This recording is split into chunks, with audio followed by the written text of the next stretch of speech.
I used to say, why isn't it successful? I'd like to call a regular Board of Education meeting on February 26th to order. Please rise for the pledge. Pledge allegiance to the flag of the United States of America and to the republic for which it stands, one nation, under God, indivisible, with liberty and justice for all. Roll call, Kelly. Ms. Flynn? She's delayed. She'll be here very shortly. Ms. Hewitt? She's delayed. Should be arrived around 8 o'clock. Ms. Cashin? Here. Mr. Rakowski? Here. Mr. Singh? I'm here. Mr. Wolf? Present. Mr. Zopp? Here. Ms. Gadsden? She's delayed. Got stuck at work. Should be here shortly. Mr. White? Present. Fire exits. Fire exits are in the back of the LGI. All right. I need a motion to adjourn to executive session to review the employment history of a particular individual. The board is expected to return at 7:30. So moved. Georgia, is there a second? Second. Bill, comments or questions? Are we only discussing that one item, or is this more than that? I had that it was for particular individuals. We do have an option for a second board if it wasn't on the What agenda. about the, I think Dr. Andel said we might talk about the MOAs they're on the agenda. That would be negotiations. We could add it. Did you have questions about the contract? I didn't know if anybody had a question about it. We can add it. That's not a problem. Let's add it. As well as contract updates. So we're going to amend the motion? Sure. Go ahead. A motion to amend the motion to include discussion on contract negotiations. Second. So that was Mike and then Craig. All right, all those in favor? Aye. Opposed? Motion carried. Now I need to go back to the regular motion to adjourn to executive session as stated, as amended. Thank you for your patience. I would like to ask everybody to please rise for a moment of silence for Mr. Henry Savelli, retired Director of Facilities for the Beacon City School District. Diana Perpetua, who retired after serving as a teaching assistant for more than 30 years, and the Stoneman Douglas High School students that were that passed away in Parkland, Florida.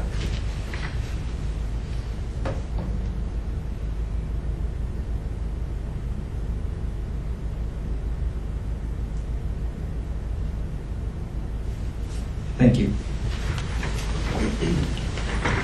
All right, well, we have a busy workshop scheduled for tonight. The first is going to be, are you going first, Henry? Yes. It's going to be the tax cap calculation, and it's going to be from the Deputy Superintendent Emery. Thank you. So I have two quick slides.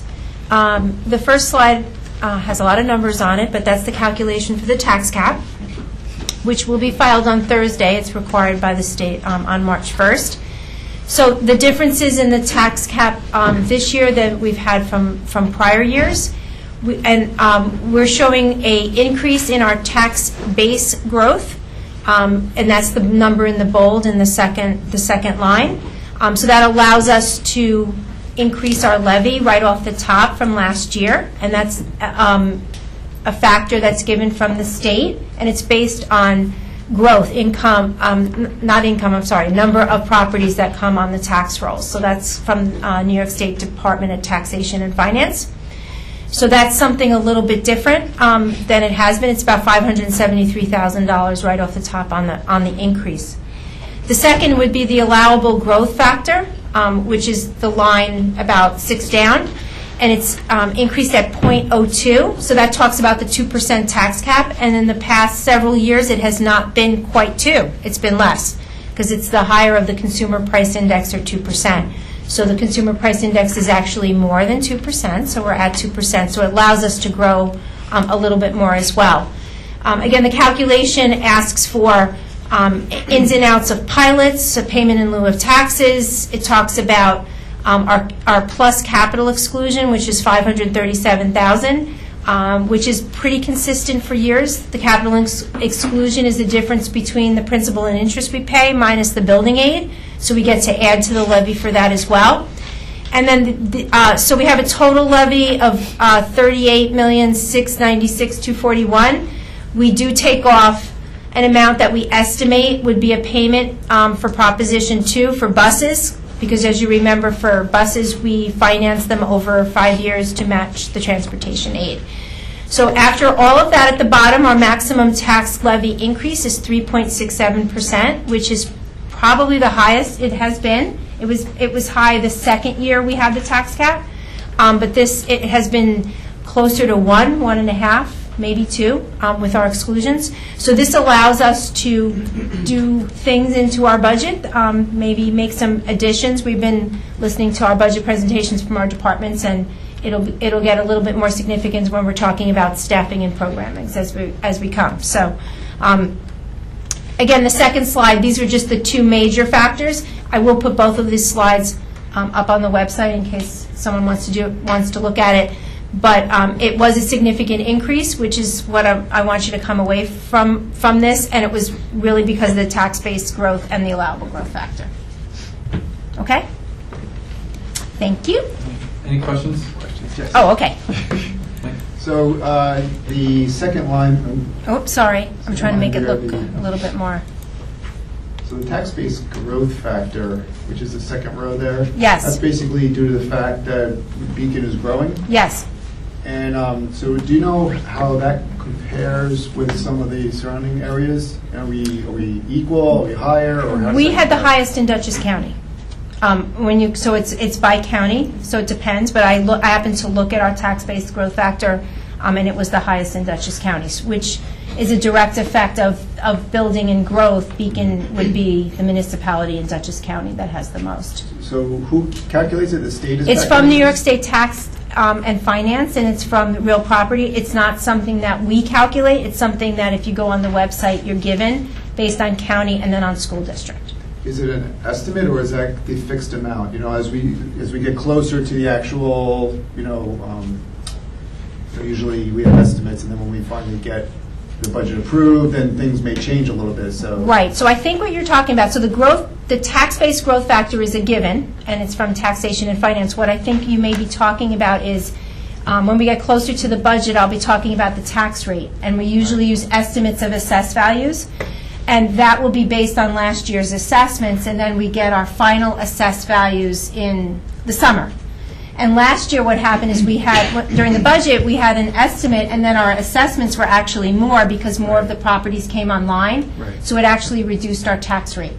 And we're imagining that's going to happen as well because the properties that are going on in Beacon, not all of them were on the tax rolls last year, and a lot of them are complete or close to complete, so they will be put on the tax rolls in July and August when we actually calculate, we spread the levy across and we actually print the tax bills. So I think that might be what you're talking about because we always have Right. estimates. That tax-based growth factor is a given, and so is the allowable growth factor. Those are both givens, and they're both the first is on the website. Is there any specific reason for the 2% for the allowable growth factor? I know you mentioned that the consumer price index, but is there any other things that we know are going up? Like is the cost of our benefits increasing this year? Let me start by saying that part of the formula for tax cap, it is either the consumer price index or 2%, whether or not your benefits or your costs are going up more than that. So you kind of have to live within it. So this is the calculation to see how much of a levy you can actually do. And then the other part of it is creating a budget that will compensate for things like benefits that go up more than 2%.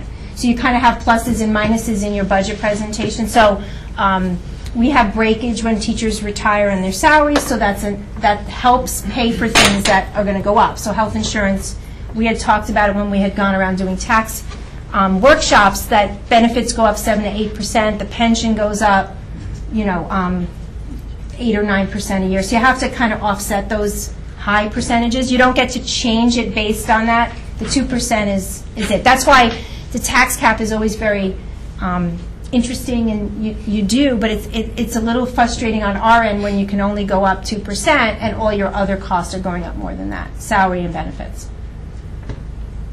And how does this relate to state aid, or does it not at all? This part does not relate to state aid.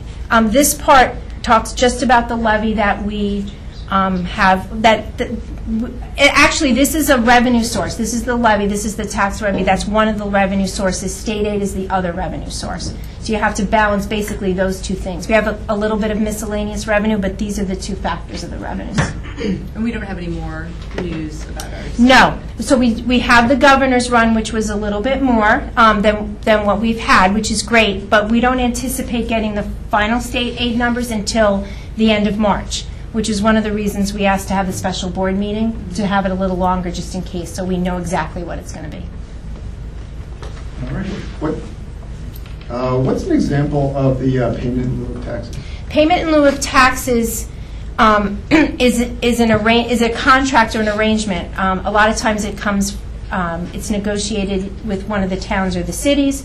It's discussed with the school district, but it has a company will move into the district and start, and they would pay lesser amount of taxes. They pay payment in lieu of taxes. They pay a portion, and then it's for a number of years, and then they go on the tax rolls. So I can use a company in Beacon that was they were on a pilot. They eventually went into the tax rolls. Then they did an addition. They went on a pilot again. That company actually went out of business, and they're actually trying to do a payment in lieu of taxes for that property where Medtronics was, across from the recycling center. Yes, Yeah. yes. So right now, for example, if you use that as an example, we are currently not getting paid for taxes because the company is not in business, and there's also no payment on the payment in lieu of taxes. So basically, the district is not getting any money. Eventually, the city of Beacon will make us whole for the taxes, but negotiating a payment in lieu of taxes allows us to get some kind of revenue on a property that we're not receiving any revenue on currently. And they will, I actually asked Anthony Ruggiero about that specifically because I heard about it on the radio, and I think it's great that something's going in there. He was saying that it would go back to 2016, the payment in lieu of taxes, or so does the company then sort of pay a little bit more than they had, or pays back a little bit? So I understand your question. I'm not sure. We had a conversation with the city, and there's going to be an agreement that's going to be reviewed by our attorney and then brought to the Board of Education. So the particulars, you may actually know more than I don't. We didn't get into the particulars, but I know they were moving forward pretty quickly because they were happy about bringing that business to Beacon. And actually could grow and employ some of our residents as well. Yeah. Which is good. Who's taking the initiative on the in lieu of tax agreement? Is it the city or the school district? The school district is a partner that benefits from it, but we are not the lead agency on any of that. So the city's negotiating the in lieu of tax? Or the town. So remember that we have the town of Fishkill and Wappingers, and they can do it as well. Yeah. Okay? All right, thank you. Welcome. Not now, you can, during public comment, you can. All right, thank you. Facilities and operation presentation, Mr. Anthony D'Amato. I lost yours, Mr. D'Amato.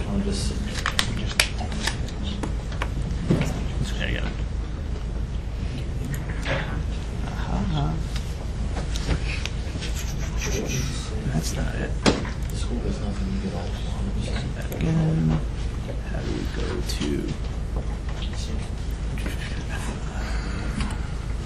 Okay.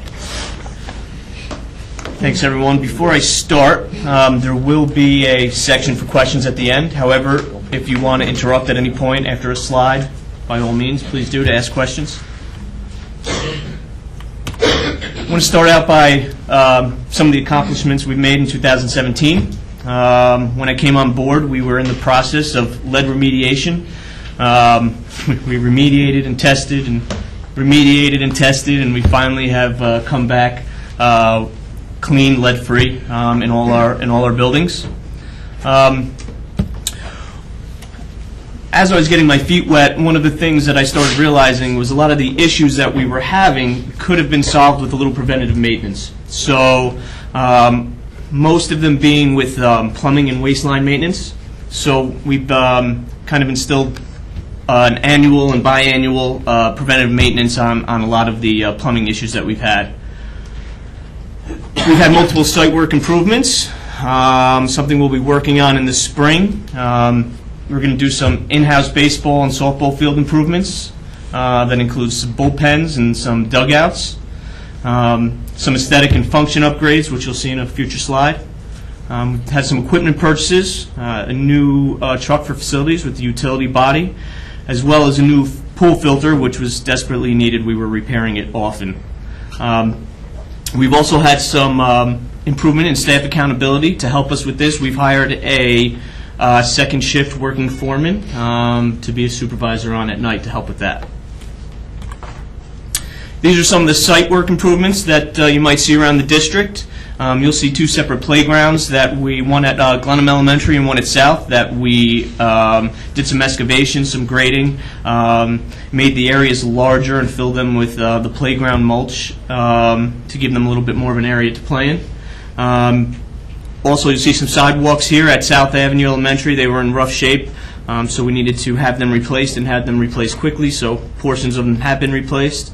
Alongside as well of this South Avenue Elementary, there's a walkway that's asphalt that the roots were coming up through the asphalt and making it pretty dangerous to walk on, so we had that torn out and repaved. Some aesthetic and function upgrades. Some of these you may have seen. Some of them are fairly new. So we see at Glenham and at Sargent, we've had awnings installed at the pickup and drop-off locations. At the high school, we've had multiple new carpets and runners, giving the school a little bit more pride. Here you see the athletics carpet right in front of the gym. One of the more recent things we've done is pilot run on some cubbies at Glenham Elementary. They look great, and the feedback has been great so far, so we hope to be able to do some more of those in the future. Go ahead. Those cubbies were built in-house? No, they were built in a factory and they were shipped in and installed. Some future considerations. There's some equipment needs in the department. So we plan to purchase a new maintenance and grounds vehicle and transfer an existing vehicle for courier use. Their vehicle's currently in pretty rough shape, and so they need something new to use. We have a huge need for at least 2 more mowers, if not more. 2 of them are about 20 years old. One of them, the motor is on its last leg, and so we're in some need of some new lawn equipment and some other groundkeeping equipment as well. Security upgrades. Using Smart School Bond Act funding.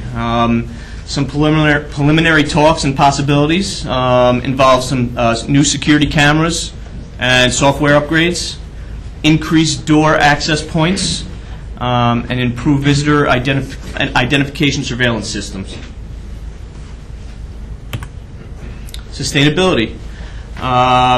We are going to be implementing a district-wide recycling program. We've been working with the New York State Pollution Prevention Institute to try to get some grant money to get this going. We've also been investigating and talking about further energy performance options, including some motion sensors in common areas and in hallways, changing over to LED lighting, as well as exploring where we could use some solar energy options. I'm glad you're pursuing the Pollution Prevention Institute. Are you pursuing the one that not just about recycling, but the includes waste, water, and purchasing decisions? Actually, we're doing it in conjunction with more of the food trays. So we're using that as well. That was another option. So we had talked at previous meetings about styrofoam trays and how much money it would cost to go to compostable trays. So that's what this grant is for. So we kind of had a conversation, Anthony, Karen Pagano, and I, about that part. So those 2 areas, they believe they can help us with on the grant. Okay. Because I know they offer tech support as of the fall of 2017 to New York State school districts. I don't know if it's the same thing. I'm not sure I remember that part of the conversation. And I'm not even sure it's the same organization.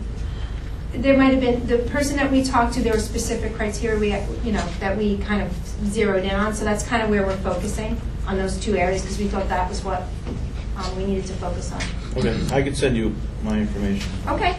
But pollution prevention is not just recycling, it's also buying stuff that would produce less waste, which would save more money, so, Okay. yeah. Yeah. But thank you for reaching out to me. Sure. So one of the things we've been talking about a lot around here lately is the upcoming capital project. We've had some preliminary planning. We've met with some faculty and department chairs, getting some of their thoughts on particulars that might involve them. So we've already started that ball rolling. It's a nuts and bolts type project, but some of the highlights do include the turf field, upgrades to the science and home and careers rooms at RMS, mechanical upgrades, and ADA and safety upgrades district-wide. Looking down the road, so we're working to identify immediate and non-immediately threatening facilities issues, which can be resolved through our annual budget, and those that can't, in another few years, we will have an opportunity to do another larger capital project. In 2020, we will conduct another buildings condition survey. So the architects and engineers will come and identify those things that are in need in the district, as well as getting some feedback from the community and faculty members and the board, and we'll try to collectively take these thoughts and ideas and develop a scope for that future project. Questions? Any questions, Anthony? So how many lawnmowers do we have now? Are they talking about large mowers? These are the commercial mowers that you'll see, the Right. zero-turn mowers that you'll see. We are still looking to. I'm sorry. What am I looking for? We are. No, we have Skags. We're looking to still get rid of some of the other equipment, the older equipment that we're not using. Thank you, surplus. Thank you. So in doing so, that'll kind of get rid of the things we don't need, and we do need at least 2 ride-on mowers for zero turns. We also are talking and looking into getting a new loader so we can do some more on-site site improvement work, in-house site improvement work, things of that nature as well. It's just going to be a matter of what's most important. So what is your, I don't see what your proposed amount of money would be for the budget, for the 2018-2019 budget. So our thought process for some of the departments was to leave the budgets flat to what they were last year. So knowing that the equipment, Anthony had talked about, we had gotten a truck and a pool filter. When we did the budget prep, we talked about it being flat, so not going any more than that. I will say that, mowers, we needed a vehicle for the courier. We decided that we didn't want to buy a brand new vehicle for the courier. Not that we don't think it's important, but we have a pickup truck that he could use, and we can do a little work to that. Also, to keep in mind, food service department, we do not include in the general fund, but she has a lot of aging equipment in there as well. The facilities and operations department this year picked up a brand new refrigerator type cooler at South Avenue that died. So we're going to try, that's why our attempt is to keep the capital at level. All the budget codes in the facilities and operations, and you'll see that as I give you the full budget, are flat except for salaries. Everything else is flat.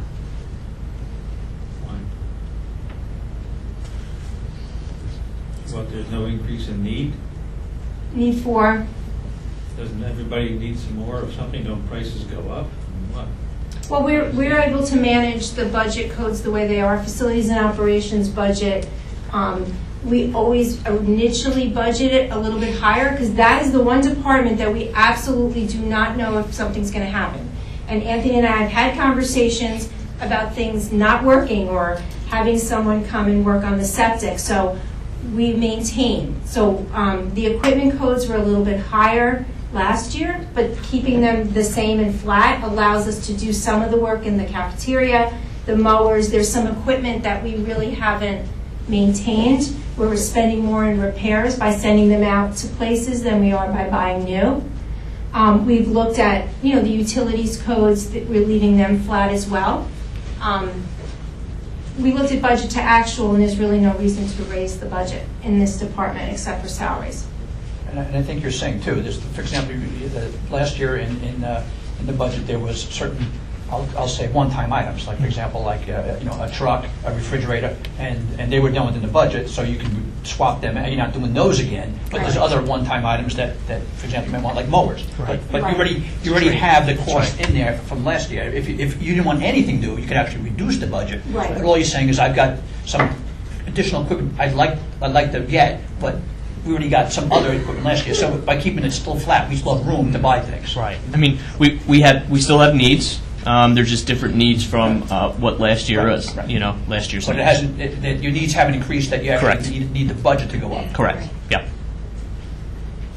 So all the things that you're, when you say future considerations in your presentation, these are the things that you're looking to be able to include in the 2018-19 budget?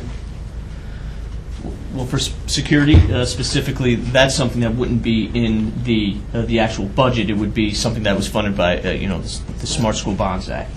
So that wouldn't come out. It was just something to show you what we were looking to do for that fiscal year. Our allotment is over $2 million, so we're still awaiting the portion that we had put through for server upgrades.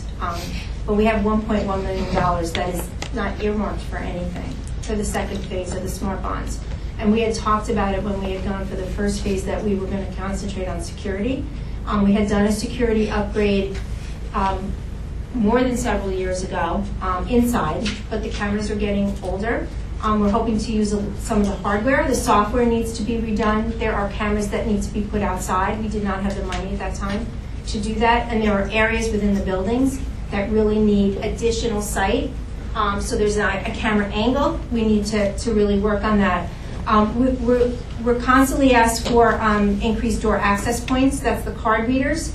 So the card readers are at the main, and there are maybe at one other door, but there are many doors that could use the card readers, and they're expensive to keep adding just one. So this would be a great way to do that. It actually helps the staff because the staff either have to walk all the way around, and for safety, they'd be able to get in and out of the building quicker. And the visitor identification surveillance, we have started that process with the Raptor system. We actually purchased that through BOCES for the elementary schools. We're in the process of putting those in as well.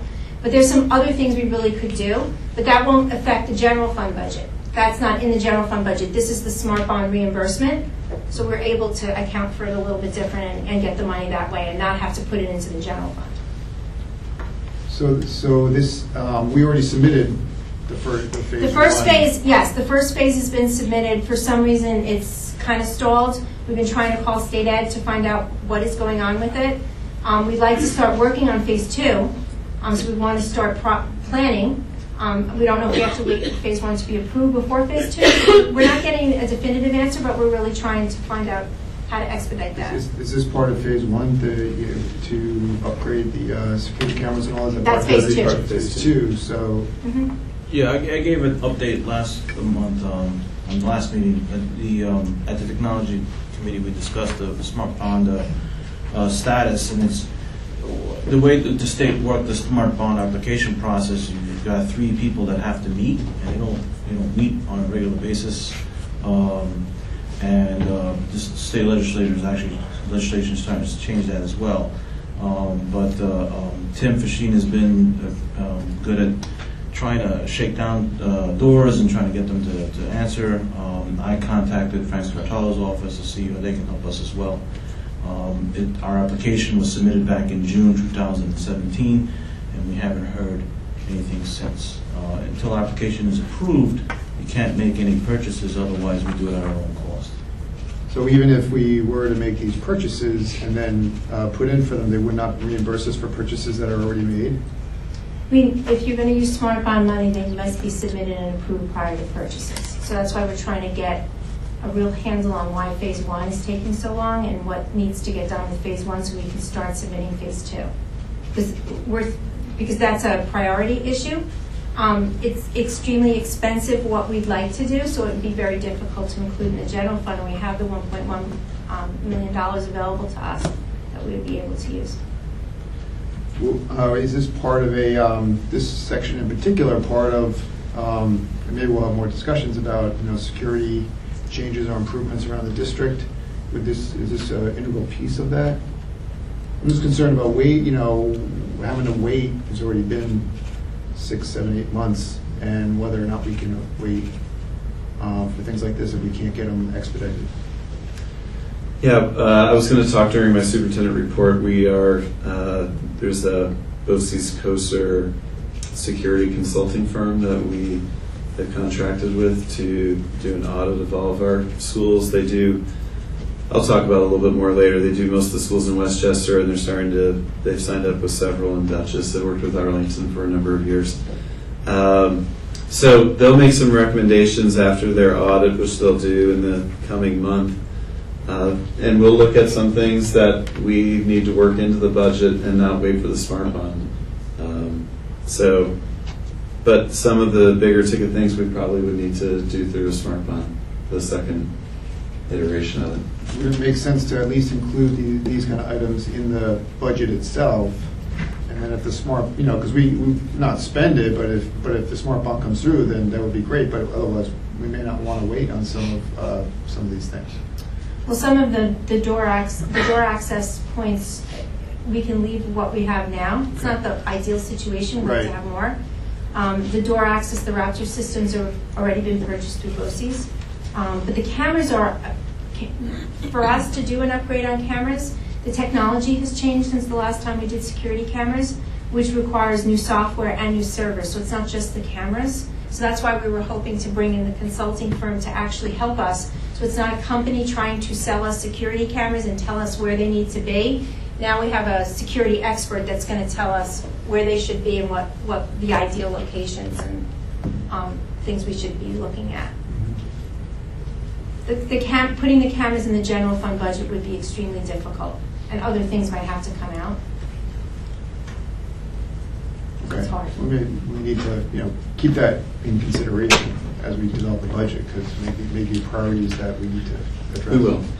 We will. And we're gonna talk about security later on, right after your superintendent. Yep. All right, thank you, Anthony. Thank you. All right, Mr. Mackey, you're up. Batting third here. RBI guy, driving some runs. Transportation, Mr. Rakowski's favorite. Right here.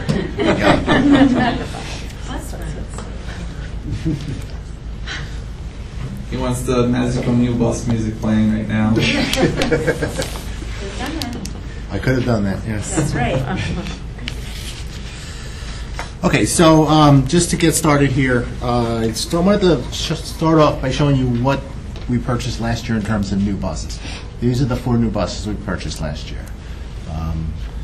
213, 214, 215, and 216. 213 on the end is a larger wheelchair bus. Then we have 2 Bluebird 71 passenger buses, and then we have a Transtech 20 passenger, 20 child passenger van that we purchased last year. So the wheelchair bus is the one on the right. So it's a full size bus. Yes, but it's not quite full size. It's. Okay. I don't want to use the term. It's not as long as a full size bus. Okay.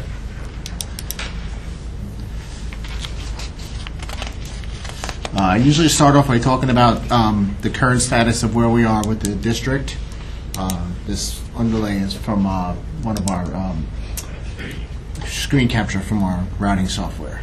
Currently, right now, we have 30 buses in the fleet. 2 of those have wheelchair lifts in them. 25 vans, 5 of which have wheelchair lifts, 1 of which is temporarily out of service.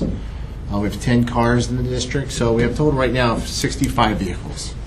One of those vehicles is temporarily TOS out of service for repairs. Why is there an asterisk on that? So that I could show you what we actually have to work with on the road as opposed to the ones that are out of service. Okay. I have a question. The fleet, does it include the other, like the maintenance vehicles? No, it does not. It does not include maintenance. No. These are vehicles used to transport students only. So currently, right now, we have, I always put a picture, if you can see, of our board in the background. We have 43 routes right now servicing 172 daily trips. So our trips are broken down into tiers. So we may have buses running in triple tiers, buses running in double tiers. We also have buses that run in combinations with multiple schools on one bus. 13 buses for our Beacon High School, Ronbout Middle School districts, district routes here in district. 23 buses in the morning and 23 buses doing afternoon AM and PM elementary routes here in district. We currently have 3 routes contracted with Dutchess BOCES. Actually, that's 2 now in the time since I started doing this presentation, because one of the students did move out of district. We have 16 private parochial school locations and 25 special ed locations that we transport students to. We do have 2 other private schools that we do not provide transportation for because they are outside of the 15-mile radius, or 15-mile distance. Oh, forgot about that. Okay, this is just a little bit of a graphic to show you where the schools are located that we transport to. I try to use a little bit of analogy of an iceberg. So a lot of folks, when they think of transportation, they think of the schools here in the district that we transport. That's the piece above the surface that you see floating around. It's all of these other services that we provide that are floating beneath the water. So right now in Sullivan County, we have 1 school. In Orange County, we have 8 schools right now that we transport to. In Ulster County, we have no schools right now, but I thought it was important to put that in there. Putnam County, 4 schools that we're transporting to. No, it's not 4, it's 5 schools. And then in Westchester, we have 5 schools that we're looking to, that we transport to. And then here in Dutchess, we have 21 schools that we contract to, that we transport to, one of which is contracted. So we are very busy over in transportation. The staffing statistics right now, we have 41 drivers that are regular part-time drivers, 8 substitute drivers. We have 24 monitors. Right now we have no substitute monitors. 1 supervisor. We added a dispatcher position this year. We had a dispatcher that was with us for 6-7 years. She left last January. So both dispatchers are with us. Both are here less than a year. We have 2 head bus drivers. One of our head bus drivers passed away in August, and so we did hire someone else for that position. So we have a lot of folks that are stepping into roles in my department. We have a vacant part-time clerical position, and 1 full-time head mechanic and 2 mechanics right now. So we have some really excellent and very dedicated staff in the department, but like I said, a lot of them are new at what they're doing, so we're kind of doing a lot of internal rebuilding right now. In addition to our AM and PM transportation, we transport students to a number of different activities: field trips, sports trips, work programs, child care locations, after-school programs, the intensive reading programs, the ELS programs, all those after-school remedial programs. We have medical requests for students who have medical needs, and we have a number of displaced students that are transported under the McKinney-Vento Act. And then we have some related services that are done midday. Tutoring is, I don't want to use that word. Home instruction. Home-based instruction, yes. I don't want to give a false impression. So some of our challenges ahead. Okay, if we look at this picture, what's wrong with this bus? I'm sorry? The driver is missing. Yes. So I mentioned a moment ago that we had 41 drivers and 42 routes. Last year we had 53 drivers, 54 drivers. So we're a little short on drivers right now. We have a few on the agenda for tonight. So a little sigh of relief there. But it's very busy for us. We recently put out an email to all of the schools saying no trips after 1:30 because we needed those drivers to take kids home. So we do those trips. So we are looking for some drivers. We're doing some efforts to get some folks in. I just had a few applications come in. But this is not a problem just limited here to Beacon. there's a nationwide bus driver shortage.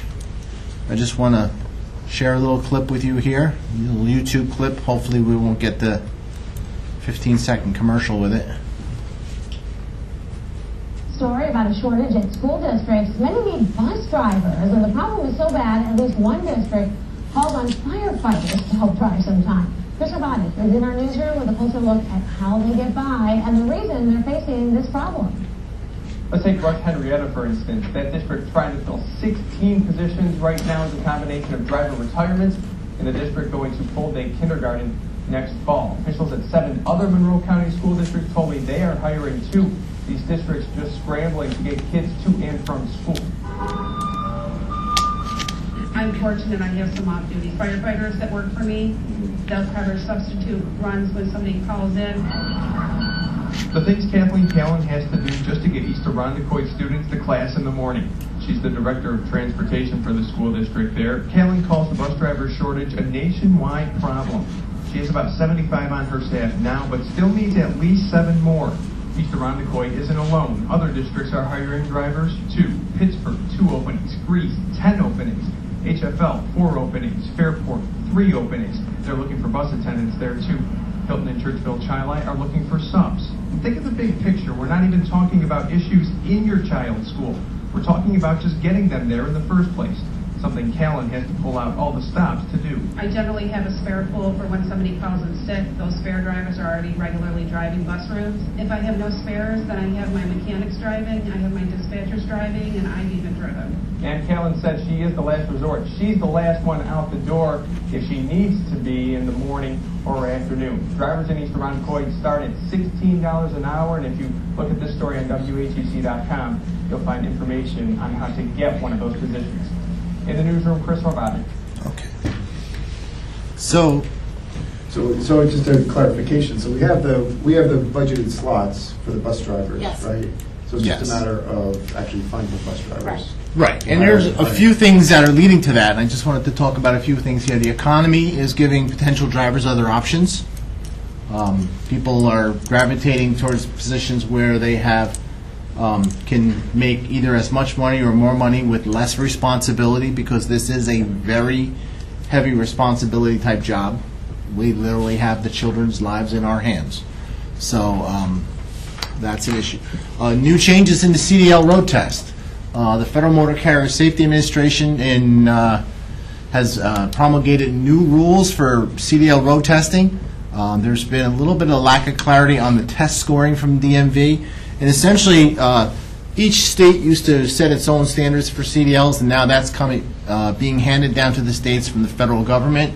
So DMV has had to make some adjustments, and they've had some growing pains. One of the things that they've told us repeatedly is they're not allowed to give us the score sheet. So in the old, I don't want to say the olden days, but in the past, we have been able to look in the back of the book and see exactly what drivers are being scored on. That's no longer the case. So we train to the manual, we train as best we can, and then, there are some things that are happening. The other thing is these tests are they're longer tests. You used to be able to take a CDL test in 45 minutes. These tests are now taken up to an hour and a half with 30 minutes of pre-trip and basic skills maneuvers before they even leave the lot. So the fact that the tests are longer durations, districts are experiencing longer wait time for scheduling appointments and more complex requirements from it. Sorry, I don't understand. You hire a bus driver without a CDL license, and then you sponsor them for a test or something? Is that how this works? Or? No, we take applicants in who may have the aptitude to drive, and we do driver training. We have people that will train. As a matter of fact, we have a young man who's taking his road test tomorrow. Fingers crossed. So we work with them. And that brings another question too, and I'm going to get to in a second. But before I get there, the Department of Transportation physical exams, there's been some changes that have happened in those procedures over the last couple of years.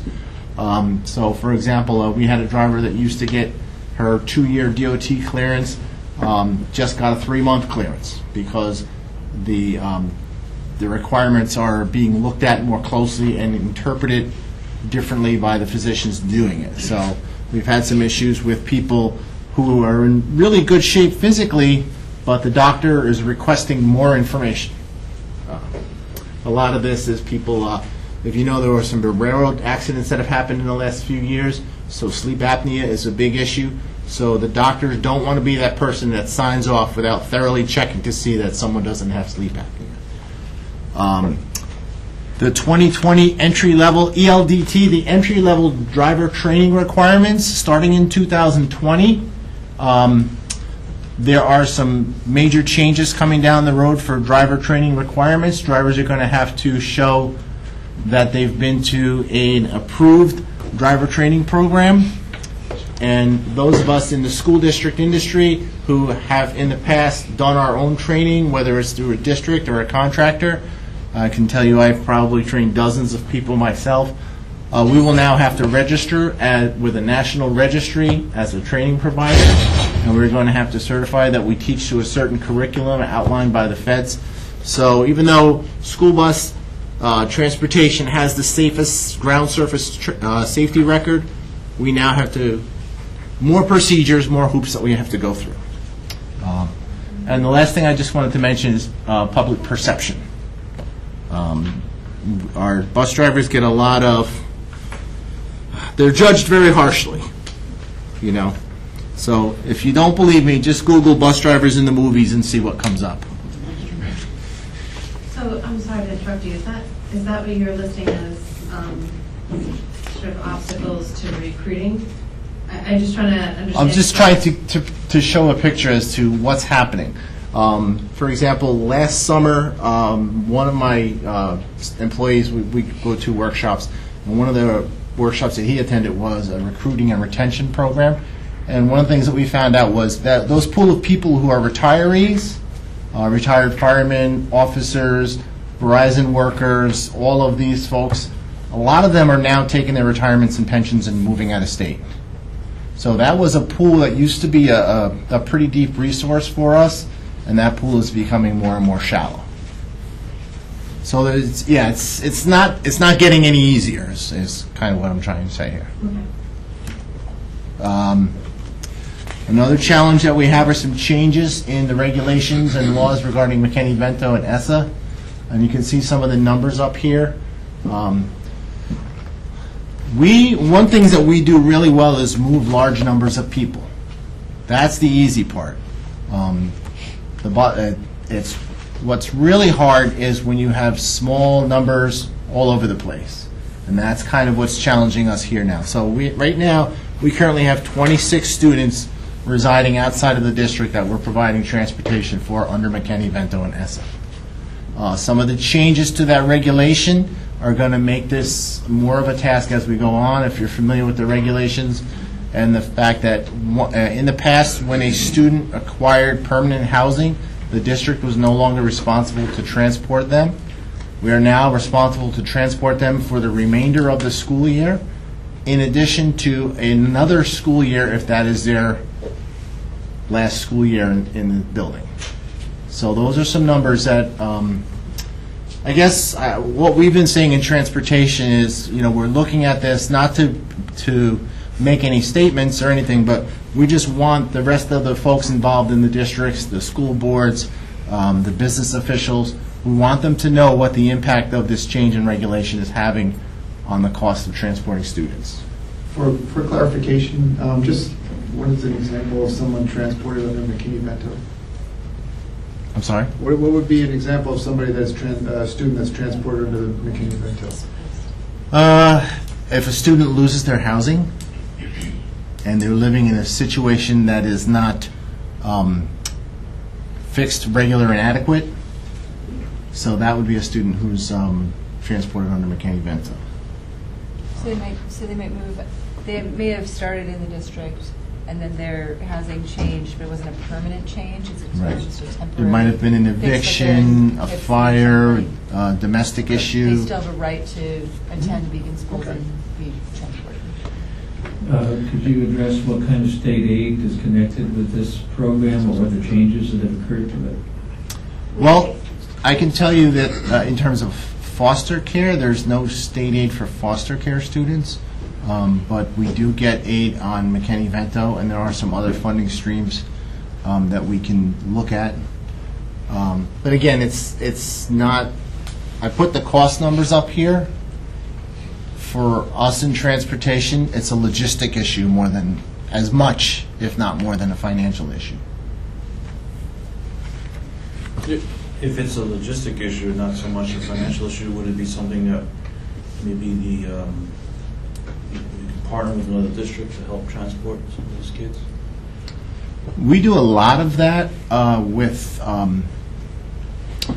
but a lot of the issue is, to give you an example, a lot of our elementary students that fall into this category, we will pick up on the way back to district. So if I have a bus that's going up to Lourdes, and that driver's getting back to district by 8:30, 8:45, he's picking up McKinney-Vento students for me. So we try to be real. I can tell you, we are as efficient as we can be with this process. Part of the issue is when they're students that have to be into the high school by 7:10, there's not a lot of private schools here in Beacon. So, while we are going to places like Poughkeepsie and Newburgh and other locations to transport students to private schools we make use of those vehicles. Instead of them just deadheading back, we'll have them pick up students. With the high school students having to get them here by 7:10, sometimes we're sending drivers out at like 5:45 to go and get them. It would be different if we had private schools and special ed locations here in Beacon that other schools are transporting their students to. That's currently not the case.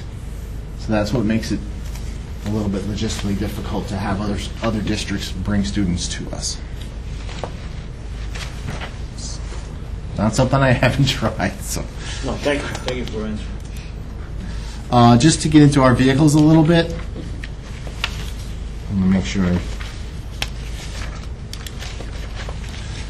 So this is just a graph of vehicles by model year, not necessarily the year that they were purchased. So our oldest bus right now is a 2005, and you can see that our fleet is fairly new. In this, like 2013, 2014, we do have a number of vehicles here that are those model years.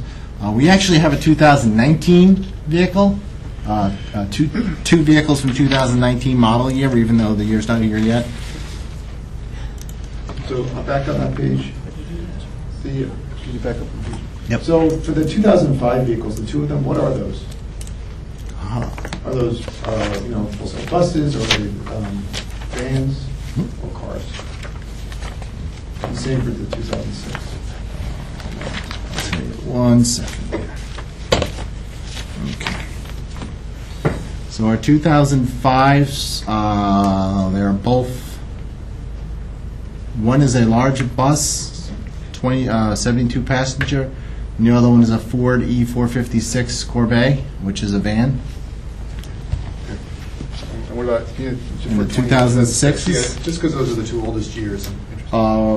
We have, let's see, 1, 2, 3, 4, 5 buses and 2 vans that are in 2006. 7, so shows a 6 here. All right. 6. I'm sorry, let me see. 1, 2, 3.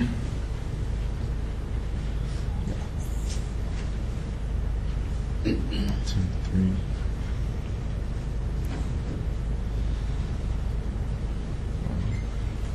2, 4. Yeah, 4 buses and 2 vans, so that would be 6 for 2006. 4 buses, all right, thank you.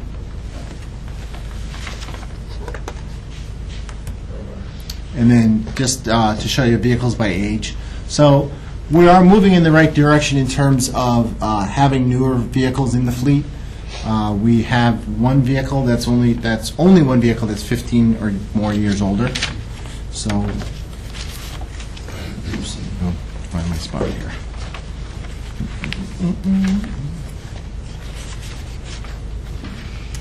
And then I think the next question kind of outlays some of the buses that we're looking at in terms of getting older. And not necessarily the older buses are the ones that we'd be looking to surplus. This isn't just based on model year or age, some of it's based on use. So if we look at we have 3 buses that are, we're looking at potentially surplusing. They all have over 175,000 miles on them. These buses, in a lot of cases, have been used in out-of-district transportation. Let's see, 139 has been going up to Poughkeepsie for a number of years. 150 has done at least 4 years going to Beta, 3 years going up to Wappingers. 151 was going up to Fishkill for at least 8 years and then coming back and doing district elementaries. So these are some of our buses. They're still, I want to say, if there's folks out there whose students are riding on these buses, I don't want to give the wrong impression, but we like to get the buses replaced before there are issues. So would these be the ones that you would be looking to replace? These would be the ones that we would look to replace. Is there other, is the condition, I know we've talked about surplus buses before, are the conditions similar where there's other degradation in the bus, or is it just age and miles? No, it's similar. Where we have issues, the same issues as rust and those types of things coming in, transmission issues. We have so far for this year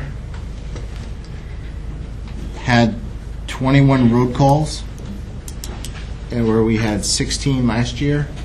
So that's one of the things we're trying to avoid is buses breaking down, having a whole busload of kids out there and having to run out and pick them up and transfer them over. Were those 21 calls on these 3 buses? I can't say specifically. We just keep a log, and I know that at least one of them was. So, just to go into some of the lack of replacement effects. So we talk about repair costs increasing, budgetary increase for staff to cover repairs. We don't want to buy new buses one part at a time. We like to buy the whole bus. And we want to make sure that we talk about our ability to handle breakdowns, because when a bus breaks down, you have parents that call, parents are concerned, students texting their parents that the bus is broken. It could be something simple like, the stop arm stopped working, but that could be a very serious piece of equipment. We don't want to pick up students if there's a broken stop arm. So we want our buses up to work 100%. Inability to cover afternoon trip requests, well, that's more of a driver issue right now than a bus issue. And longer bus runs. So these, just a rehash of some of the issues that can come up with. The capacity for buses, again, we talk about a bus seating 72 students. If you look at, you're older and looking at the principals here, you start looking at high school students, middle school students, you start putting 72 of those kids on a bus. They'll tell you what happens with the related effects of the students being in that close proximity together.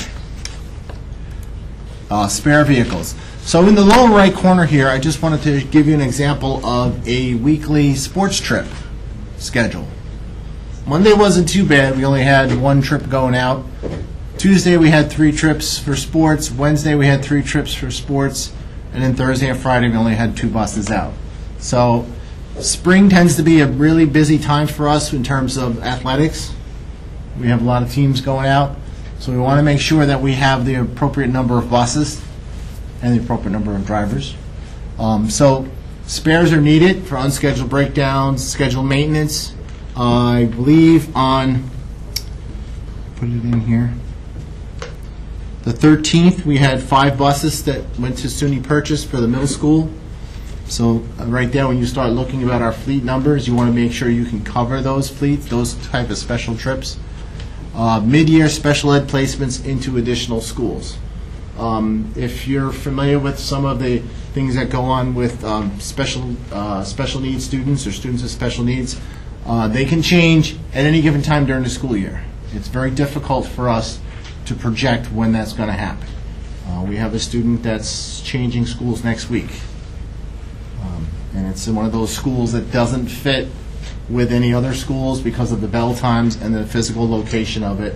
So that's an extra run that we have to establish. Sports trips, field trips. Replacement versus growth. I don't really want to get too much into what's going on in terms of growth in the district, but we do have some growth in Beacon. Typically, I usually go through and look at all of the board, planning board stuff, but I just didn't have a chance to do that this year. Okay.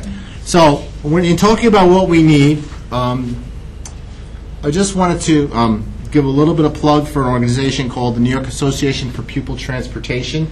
That's a statewide organization that advocates for students and transportation needs. I'm a member of this association, and we keep close tabs on what's happening legislatively. So one of the things that you need to know is the governor's proposal. He hasn't proposed an increase in transportation aid for next school year, but starting in the 2019-2020 budget, the governor has proposed a 2% cap on transportation aid. So if you talk about what your aid ratio is and your transportation aid, they're talking about a 2% cap from the 2018-19 to the 2019-2020 school year. We share this information and why these costs are important to transportation because we are very mandated driven. We're demand driven.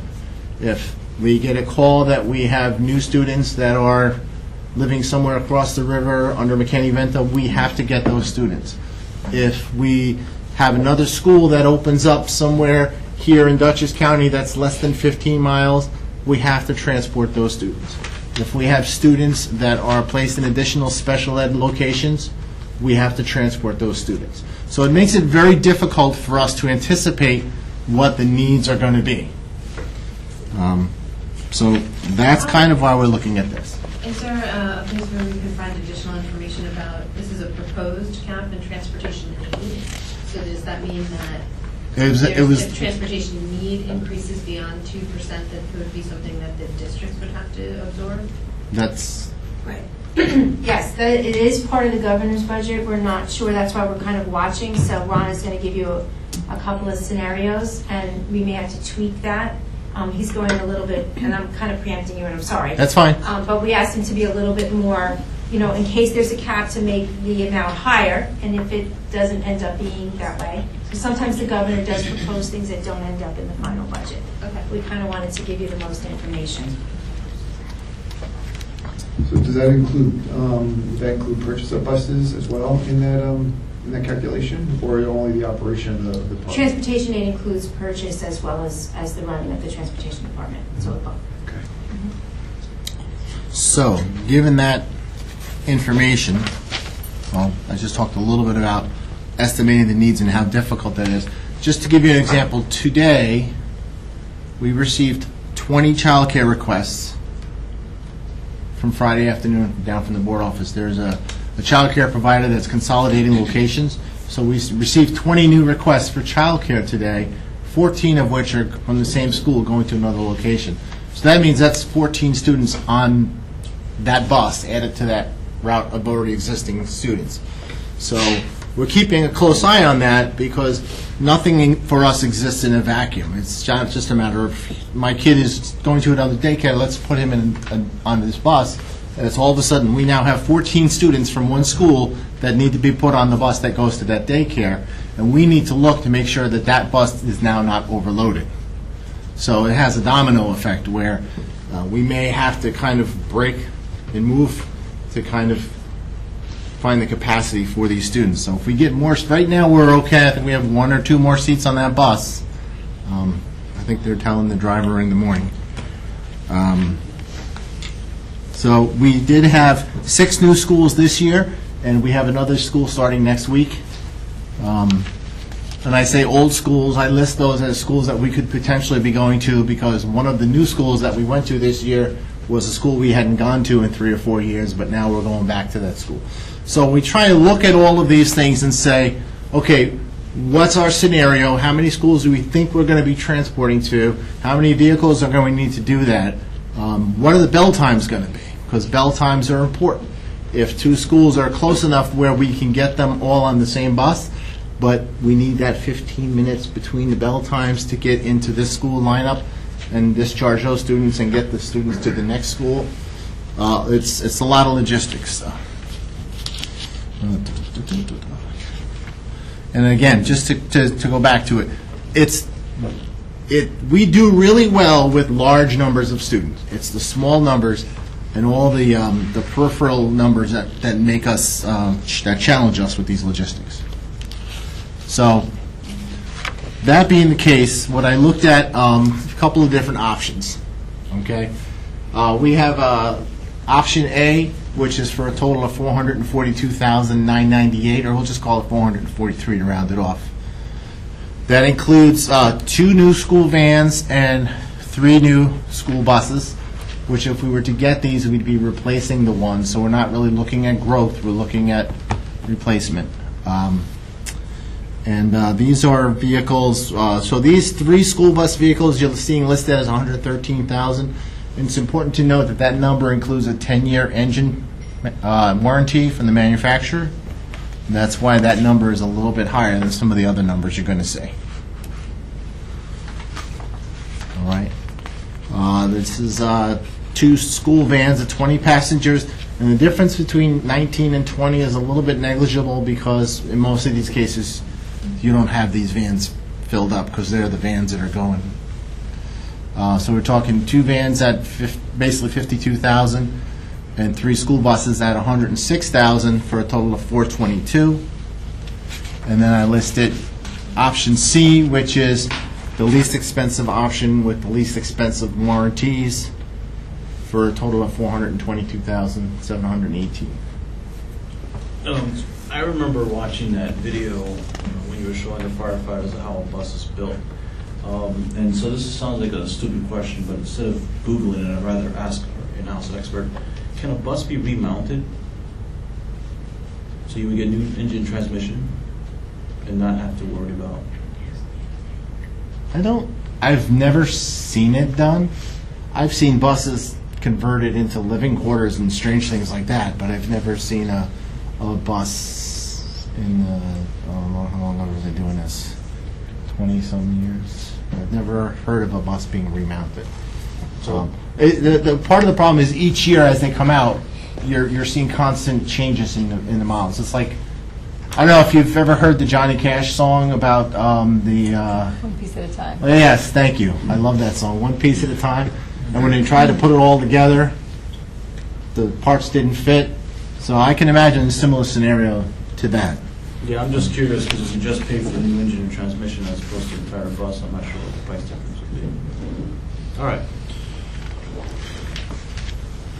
What was the difference between the buses in option A, B, and C?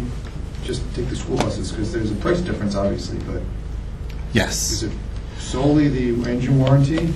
Well, they're different brands, different vendors. Okay. Okay. And they do have different engines with different torque. We're getting a little bit into mechanics, which isn't really my forte. But the big thing that we look at is the warranties. And that's down the road. If there's an issue with the bus, we call the vendor comes, they send someone over, they either fix it in our shop or they take it back and they fix it and they bring it back a couple days later. I can't tell you how valuable a service that is.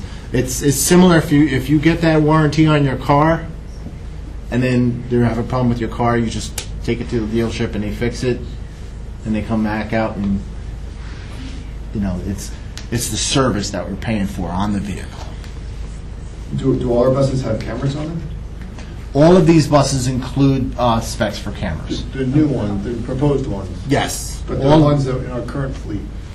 I would say probably all of the new buses since we actually went back and put cameras on some of our older buses last year. The year before, we put 4 cameras on 4 buses that didn't previously have them on there. So that was one of the things that we looked at, and we wanted to have more buses with cameras on them. But rather than spending that money on older buses, we tried to put them on buses that we thought we were going to have for a few years. I have a question. I know there's a push for legislation on bus dash cams, or however the word you want to. Stop arm cameras? Yeah, stop Okay. arm cameras. What are your concerns about that, and are buses able to handle that? Well, I can tell you a couple of things about the stop arm camera legislation. Senators Young and Mangarelli are the ones that are sponsoring it. NIAP, like I said, the New York Association for Pupil Transportation has Mr. been Mackey, pushing. I'm going to just, Anthony, can we have that discussion? He has a couple more slides to go over, and we have other items, maybe that we can add that to future discussion, that piece. Sure. I mean, that's fine. I was I just know that he has a kind couple of told I more was going to slides. get an answer today from Ron. But, All right. Then maybe at the end, when he's done with it, he could address it. Go ahead. So, let me just run through the slides here. So those are the options that I put out on the table for the vehicles. I did want to thank you, the board, for having the facility doors in the Capitol project. You can kind of see some of the rusted out corners. And it doesn't show as well on the screen as it does on the computer here. But when you have those corners rotted out, it kind of opens up the fact for little critters to get into the bus garage, which we don't want either in the garage or where the spare tires are stored. It's a hazard for the staff, and if they get on the buses, it's a hazard for the students. So we don't. Sometimes you get mice that climb up into the fuse boxes. It's crazy stuff. So we really want to get these doors done. And Anne-Marie and I have been talking about the generators for the bus garage. That's an important piece, because if we don't have power, we can't pump the fuels, we can't open the doors to get the buses out, and we don't have our data and communications that we need to have. So we're really looking to see if we can get that put into somehow paid for. And then future capital projects, I keep talking about the underground storage tanks. We replaced our underground gasoline tank back in 2011. Okay, if you're familiar with the DEC regulations and DEC fines, it's not something we want to wait for to have fines levied on us. We did go back in October of 2016. The DEC came out and said that for every underground storage tank, we needed to have an on-site facility operator. So that was a lot of training and studying that both my head mechanic, John Cumming, and I had to do to get certified to be tank operators. So it's whenever I go somewhere with my wife, I'm always pointing out about the vent caps, and she's like, "Stop that!" Just doesn't understand the beauty of petroleum bulk storage. Gotta use the training. So, I just did want to remind everyone that we do have transportation request deadlines for 2018-19. This was just also published in the most recent Beacon Free Press. Essentially, what it says is if you're transporting your student to a non-public school, or if you're looking for an alternate site to a daycare or child care, that request is due by April 1st of the preceding school year. So this is something that we really want to start to push on so that folks know. It's a thing that we do every summer. We push and we remind all the folks who sent their children to child care in the preceding school year that these forms are due. It's really neat. If we get all the forms together and all the information, the computer does everything it needs to do once. If we get them in piecemeal, the computer has to do that like 90 times. So that's kind of why we want these forms. It's really a safety issue for the students if we know where everybody's going.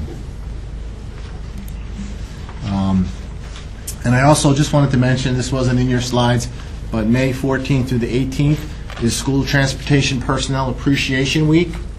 So you can thank your bus drivers, thank your transportation office staff. We look at transportation, we look at school education as a ladder. Our kids are climbing somewhere. But one of the things you need to remember is the transportation department is the bottom rung of that ladder. A lot of folks just step on it and start climbing. They don't even look at it. They don't even know it's there. You may not even know it unless there's a perceived problem with it. But every day, people are stepping on that ladder, stepping on that bottom step of that bus and getting to school safely. So I just wanted to kind of thank you for the opportunity to present that. Before we get to Anthony's question, was there any other questions that anybody had for Ron? I have one more. Just one more. That's okay. So this year, just like last year and the year before, we talked about a one-year view. So, looking at the vehicles by year, we have this year and next year, and there's a gap year. So is it possible to see at least a 5-year plan, what we project the bus replacement to be? With the way the chart shows as far as the years, we just give a bit better picture as to the slope on that. Yeah. We can. We'll bring it to a future meeting. Good, thank you. Yeah. Anthony, what was your question? Yeah, I mean, there was, I think, Matt had attended a meeting that they wanted letters of support for legislation for the stop arm cameras, and I thought maybe the board should endorse a resolution to support the legislation of dash arm cameras, but I think, Ron, you may have some concerns with that, so I wanted to know what that was about, because it affects the school buses. Well, that's wrong. The only thing that I would say is that everyone take the time to read the bill thoroughly before making any decisions on it. Okay? And if you want to look at that bill, it is available on the NIAP webpage under Advocacy, Stop Arm Camera. And there's links to those bills in the Senate. So I do have some concerns about the way the bill is written, and it's kind of like, just so you know, I do sit on the board of directors for NIAP, as I'm the president of the local Dutchess and Ulster County chapter. So I do have meetings with all of the transportation directors on a monthly basis from those areas. And we do talk about things that are going on legislatively, and part of my responsibility is to make sure that this chapter is updated on the things that are happening across the state. So that being said, it kind of puts me in a tough position in talking about the bill and my personal feelings about it, and as a board of director, I don't really want to go too far into it, but I did offer to Dr. Landau to come and speak with him on it and let him know what my concerns are. Just to give you a rundown on how it works, the stop arm camera legislation is proposing that districts be allowed to put stop arms on the outside, put cameras on the outside of their buses to document stop arm violators. So basically what we're talking about is those people who choose to run the reds of a school bus and endanger our students. It's an offense, and part of the governor's budget was also to increase the fines associated with those violations. But as it is right now, those violations can only be processed if they're witnessed by a police officer.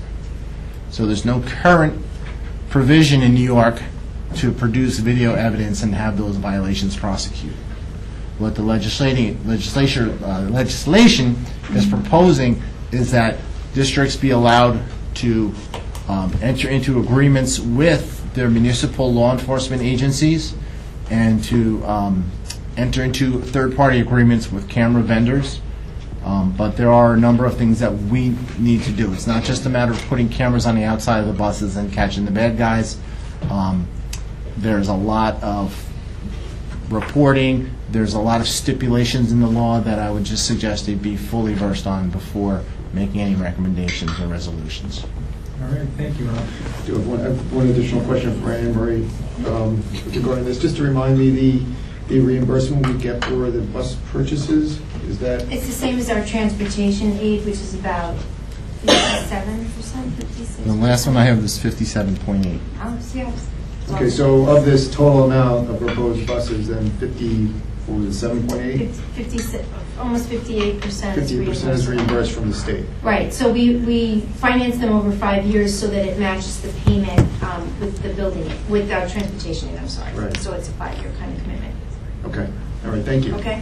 And we will be recalculating our non-allowable pupil decimal this year too. It's one of the projects we have to do in the spring. No, any questions? Thank you. No, exhilarating, Yes. transportation conversation, student perspective on it. All you needed to know. No. All right, thank you.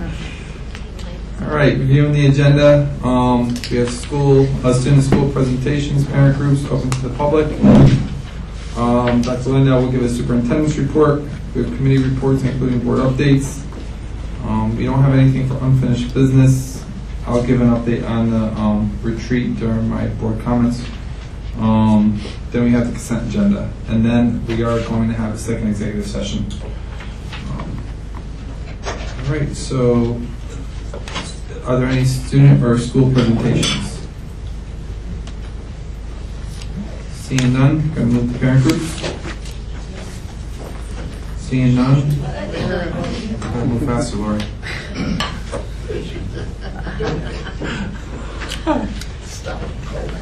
Do it, Anthony. All right. Hi. I'm Lori Murhage. I'm here on behalf of the Sergeant PTO. I'm going to begin with a couple of announcements. First, the good news. The Sergeant Trivia Star fundraiser was a huge success. Huge. We raised about $2,700 in one night. Total cost to the PTO, $100. It was a huge success. Big thanks to our volunteers, especially Erin Junta, who's happens to be sitting right here tonight. She organized the whole event. Yes.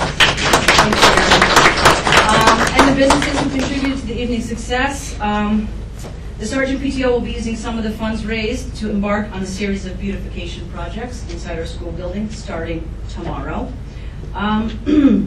Next, I just wanted to talk a little bit about environmental sustainability in the district. I'm happy to hear we're embarking on a district-wide initiative to recycle in our school buildings. I'd like to officially offer the partnership of the Sergeant PTO as we embark on this project. I've done a little research on that. I'd be happy to share any info I have that the board might want or need. So reach out to me, or I can reach out to you to give you that. I did get a little worked up last week when this flyer came home in my kid's folder for the New York State Senate Earth Day poster competition. Everybody know about this? This is a statewide competition. It's basically a poster for our kids to do that talks about sustainability, recycling, and the winner gets their artwork posted on the senator's website. So our kids get to do free advertising for our senator's straw campaign. She actually cares about the environment. So what I did was I contacted Sue Serino's office, and I asked her if the point of the state senator's Earth Day campaign, poster campaign, was to put the responsibility on the kids to take care of the earth. I asked why isn't our Senator Sue Serino or any senator doing their part, considering how school buildings are not mandated to recycle by the state. Our kids eat their breakfast and lunches on styrofoam trays that are purchased on the state level. I basically told her I was tired of the government asking us to do the work they are unwilling to do themselves. Sue's people called me right back. They loved the idea of ending the statewide purchase and pollution of thousands of styrofoam trays every day from all of our schools. And Sue is looking forward to using this idea to help her look good in the coming election year. Senator Serino needs a reason to look good right now, considering how that video of her telling her constituents last year that they're coming for our guns has been circulating in the wake of the Parkland school shooting, which is a perfect segue to my next point. I've been a part of the many conversations going on regarding what our district's response will be in the wake of the Florida shootings, and I appreciate the district's support of the students who want to stage a walkout or other action. I'm sure we'll hear more about that tonight. But I'm also going to go out on a limb here for a minute, and although I am here as the president of the Sergeant PTO, I'm going to say what I'm really thinking right now. And as somewhat of a professional volunteer, I know how important it is to use my time wisely. I know you all probably could say the same. I also know that when it comes to gathering others to volunteer their time, it's human nature for people to look for reasons why they can't get more involved. And to be completely honest, look at all the things our PTOs do. These nickel and dime fundraisers. Hey, take an hour to photograph your receipts and your school can make 5 cents. Or hey, 4 moms can spend an entire week running a sale and you can profit $400. To me, all of these things reiterate the message that as a mom, your time has no value. Well, I value my time, and I value the time my volunteers spend. And we continue to do these fundraisers. We don't do it for ourselves, we do it for the kids, right? We're all here for the kids. As the president of the Sergeant PTO, I'm choosing to spend my time demanding accountability from the people in power who are in a real position to keep our kids safe. You know, I see everyone in this room as an ally. You know, we're all here to better serve the kids in Beacon. So I'm going to put a challenge out to everyone. Which of you is also willing to stick your neck out? Who of the adults in charge are also going to take a stand on keeping our kids safe by pushing our country, our state, our national government to take action on controlling the amount of weapons being circulated in our country that are being used against our kids? What I want to see is each one of us, as individuals, as a school district, as a community. I want to see each one of us have as much bravery as each of those teenagers who will be walking out in support of common sense gun laws. Because now we're living in a time when our kids have to shame us into finally doing what is right to make our society safer. I know there are legalities, liabilities, union issues I don't claim to understand. All I know is that we can't leave it all up to the kids. We need to take a stand as well and not ask others to do a job we are not willing to do ourselves, right? So that's what I came here to say. And I want to add publicly for the record that as long as I am the president of the Sergeant PTO, I will refuse to fundraise for the purchase of metal detectors, child-sized bulletproof blankets, or firearms training for our teachers. I will instead spend my time taking this issue up the chain to our political leaders, to the folks who are tasked to work for us and demand action. And I hope you all will do the same. Thank you. Any other parent groups? Seeing none, going to open to the public. We had one person sign up. Dennis? What? Sorry, I didn't have time to sign up, but I'm hoping I can. Yeah, I just was stating that there was one person that signed up. I always give the opportunity afterwards. Dennis is 4 minutes. Thanks, Mr. President. You know, I've been coming here since, when I was coming here, like Bill Zoll was coming here. Every day, every meeting. There's nothing wrong with that. However, now I'm not coming here as much. And I almost called Bill Zoff in years, but he got me. I've been talking about this between here and the city of Beacon since 2 years before 9/11 happened. School safety, city safety, residential safety, and went around with, I think the word petition is my middle name because I petitioned for something for so long, for so many things. That's why someone said that should be your middle name. Petition. Petition Babylon. You know, after the Parkland school shooting, I was wondering what I could do.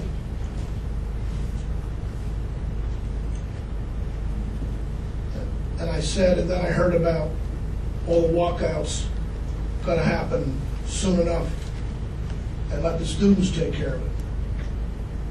Let the students request change. Let more school districts have active shooter drills in place of an early go home drill. Or maybe by the fence for lunch, whatever you do. I'm not saying it's a wrong bad thing to do, but I think we need it as more of Project Save comes into play here. A lot of scenarios, it should be upgraded to active shooter drills. Bill de Blasio just last week, under reaction from Florida school shooting, he said all the schools in New York City are going to have active shooter drills. I believe, Mr. Mayor, you shouldn't be reacting, you should be acting. Let's do it before it happens. Those 3 sheriff's deputies that let their sheriff's office down, the community's down, and the kids and the teachers that ain't coming back anymore, who ran out of the school to a position outside the school.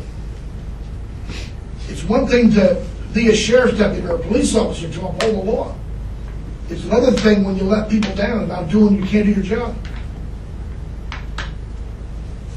So, I'm behind the students who are going to protest and walk out. And I'm just a visible person in the community that if the higher entity above wants to use me in any way, will let me know. They always do. Thank you for your time. Thank you, Dennis. No one else signed up? Any other comments? That's a hint, Deb.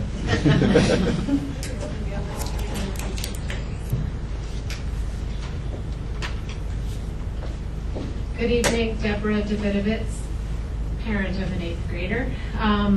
Hopefully you all received a letter that I sent earlier this week. And I'd like to start by thanking the people who I sent letters to earlier in the week for responding to me very quickly. I really appreciated that. So after 20 years of teaching, I can't believe that this is where we now find ourselves. That a profession that should be focused on fostering a love of learning, supporting the emotional and intellectual growth of our youth, and creating a nurturing and safe environment, instead must focus its energy on questions of arming teachers, a horrible idea, installing metal detectors and checking the bags of parents attending honor ceremonies. For us to be productive as both a school district and a community, we must name and address this issue facing us so that it best represents our diverse perspectives. In this time of crisis, let us not be divided, but let us focus instead on our common goal, the safety of our children. In researching our district's attempts to draft a mission statement, I came across this statement. In partnership with our families, staff, and community, we are committed to provide an emotionally and physically safe environment in order to educate and empower our students. I got this from a questionnaire that was sent out last year, I guess, when we were trying to draft a mission statement. I'm hopeful that this statement is one that we can all stand behind. And yet, with over 200 school shootings since 2012, we as a nation seem to be falling short on fulfilling this most basic commitment to our students. We need for our children to be guaranteed a safe learning environment. My answer for how we get there might be different from others. My blame might be cast on different factors than others, but our collective voice will only be heard and our community will only remain intact if we stand behind a shared message that the increasing number of school shootings in this country is terrifying and unacceptable and needs to stop now. In addition to figuring out how we can accommodate actions outside of the school walls, such as an optional organized walkout, let's encourage our teachers to bring this issue into the classroom so that all might participate, learn, and become well-educated citizens. Let's educate our students on our country's gun control laws so that they can form their own opinions. Let's teach them how to write letters and express these opinions and how to protest in a way that is direct and productive. If ever there was a teachable moment, this is it. If ever there was a time to stand on the right side of history and demonstrate our support of every student's right to attend school without fear, the time is now. While it is falling on the shoulders of our youth to effect change, they need not stand nor walk alone. Thank you for all that you do to keep our students safe and well educated. Thank you, Deb. Any other comments?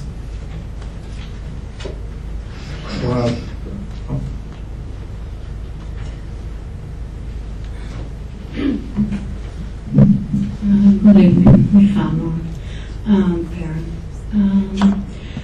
First, at the workshop, I just had a question for Anne-Marie about the levy. If you are required to go to that maximum, and if not, how does it work? How do you decide where between 37 and 38 or whatever you're going to go?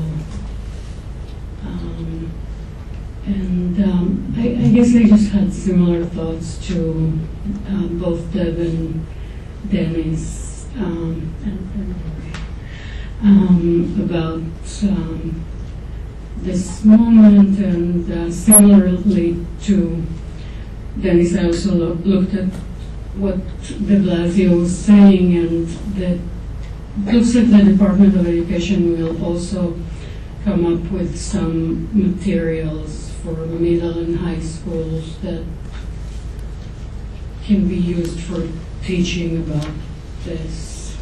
And I can't speak as well as them about it, but I mean, I have an elementary level child, but I don't think that everything that's happening should be shared with them, but I think that even at the elementary level, there is room for speaking about things. I mean, I was kind of didn't know what she will hear, so I talked to her in the car, and she had some thoughts like, why is the principal saying that everybody should hide now on the speaker? Like, if somebody's in the building, they will hear it. Why are we saying something else? I mean, this affects them, and I think that in an age-appropriate way, it can also be discussed with the elementary level kids. So, again, thank you for listening and for thinking about this, and hopefully we can together figure this out. Thank you. Do you want to answer that question about the max? Yes. That is the maximum amount the levy can that increase. We are not required to do that, but historically we have gone to the max in prior years, but that hasn't been determined yet. Any other comments?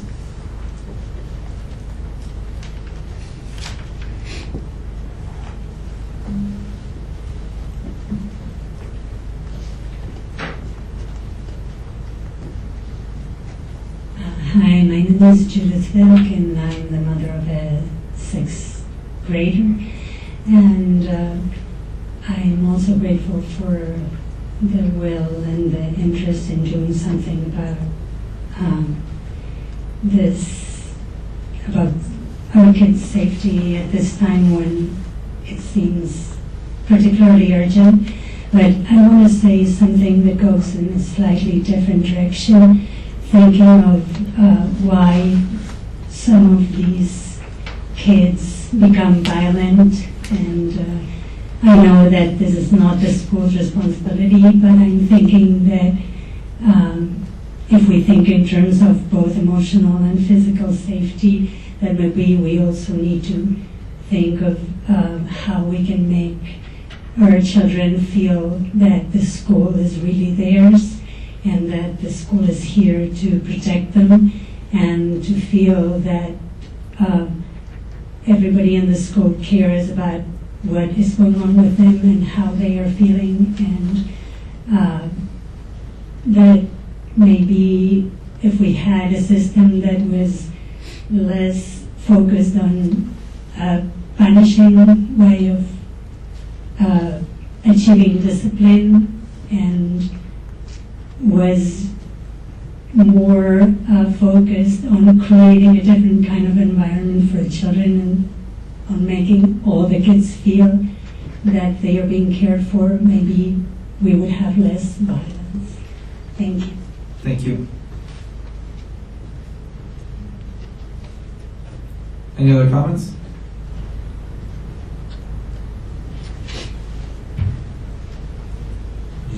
Is that the cliffhanger? Like, yeah. Hi, thank you. My name is James Case. I have 2 sons at Forstall. I I just want to reiterate, I feel like I'm here today because I want to say something that we're addressing about violence. I hear a lot of talk about Parkland, but we also, I feel like, should recognize that on January 22nd, a student opened fire in Italy, Texas, on his school cafeteria. A day later, another student in Kentucky, Marshall, Kentucky, opened fire in his school, wounding 14 and killing 2. That's 3 shootings in 2 months. If that trend continues, that's 18 shootings a year. There are 100,000 schools, public schools, in this country. So that comes to a 1 in 5,000 chance that it's going to be my kid's school that's going to have a shooting. Honestly, I don't know exactly how many schools are in Beacon. How many schools are in Beacon? 5? 6.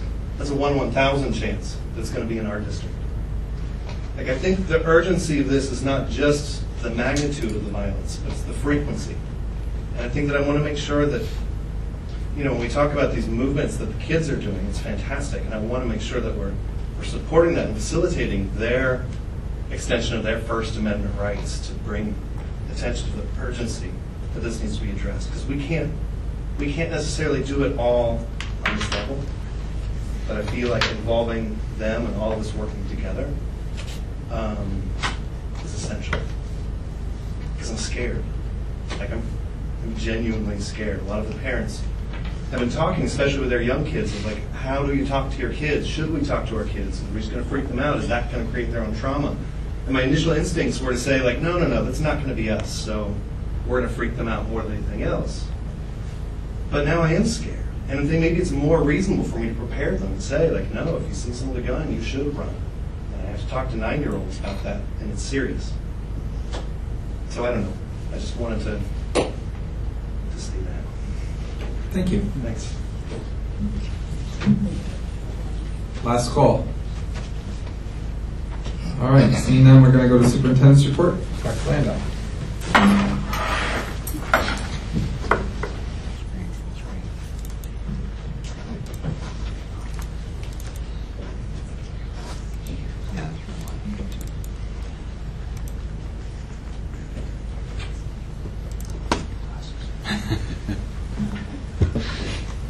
Sorry about that delay.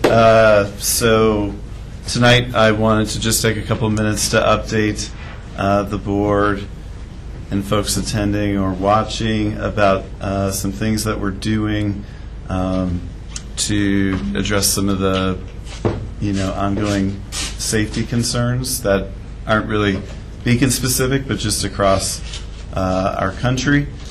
Then I'll just also briefly update on the student protest walkout stuff, and then I have just a couple other quick things. So one thing that I want to just remind folks of, or reminded everyone about this in a letter.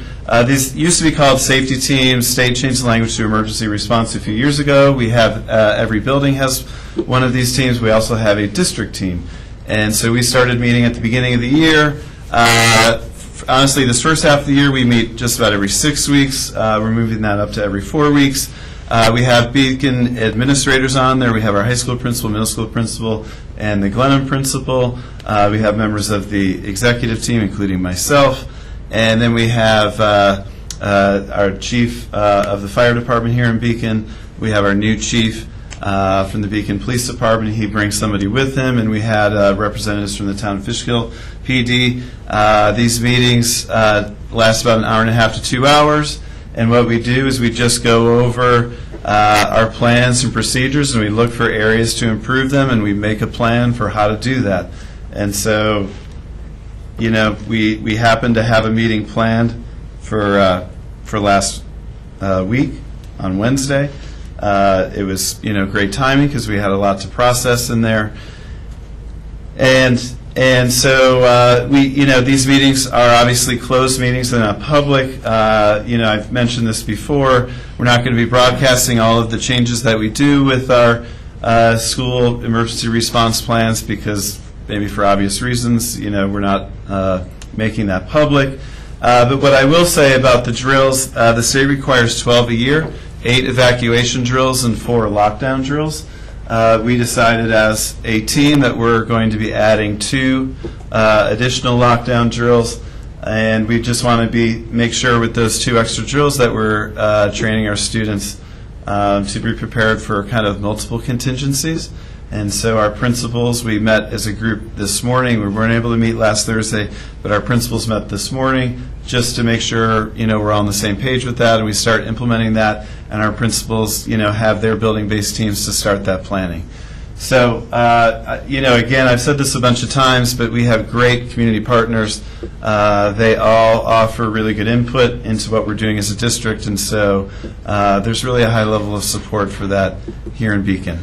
We have a couple things that are new that we're doing that I want to talk about, and these are actually things that we've been working on. It's kind of mulling over for a couple months now, but it's great timing. So the first thing, we entered into BOCES COSER through Duchess BOCES with the Alteris Consulting Group. It is a local, in terms of New York-based security consulting group. They just focus on schools, and it's very cost-effective because it's through BOCES, so we get state aid on this contract. And so we have these folks. They do almost all of the districts in Westchester. They do about half the districts in Putnam County. They've been doing Arlington and Dutchess for about 5 years. And we have several other Dutchess districts joining in this COSER just in the last couple of weeks, because Dutchess just established the COSER about 2 weeks ago. So I checked with the Arlington superintendent and also with a couple other superintendents for districts that use them. They get rave reviews. And what they do is they look at your building and district plans, and they help you with the planning and revising of those. They're going to do security audits of all 6 of our buildings. I should say 7, because they'll also look at the district office building. That will be starting soon. That will be actually starting in the coming weeks. We entered into this right around the same time as Valentine's Day, and so they've obviously been getting a lot of requests, but we got in ahead of a lot of other people too. So they're going to be starting the audit process with our schools in the coming weeks. They look at everything. They look at physical structure. They look at sort of like the human habits, and they take a look at everything, and they make a report for us to review, and the board will be able to look at that too. So that's something that they'll be working on right away. They also offer staff development. One of the things that really attracted me about this group is they offer staff development sort of on a multi-level thing. They offer it for administrators, for how to deal with sort of contingencies that come up. They work with security staff. They work with office staff. They kind of work with all levels of the building. They even will do PD modules with faculties too. And so, we have a lot of things we want to try to accomplish in the district. That's not just this, but this is obviously really important. And so from what I've looked into, and I did some background on them, their PD is very high quality. They also have online PD for districts that do this, and so sometimes it's hard to squeeze this into the time that we have with our staff, and so we look forward to doing some of the online work too. We will be doing some training with our administrative staff in a more formal way this summer, so we're already working on putting that plan together.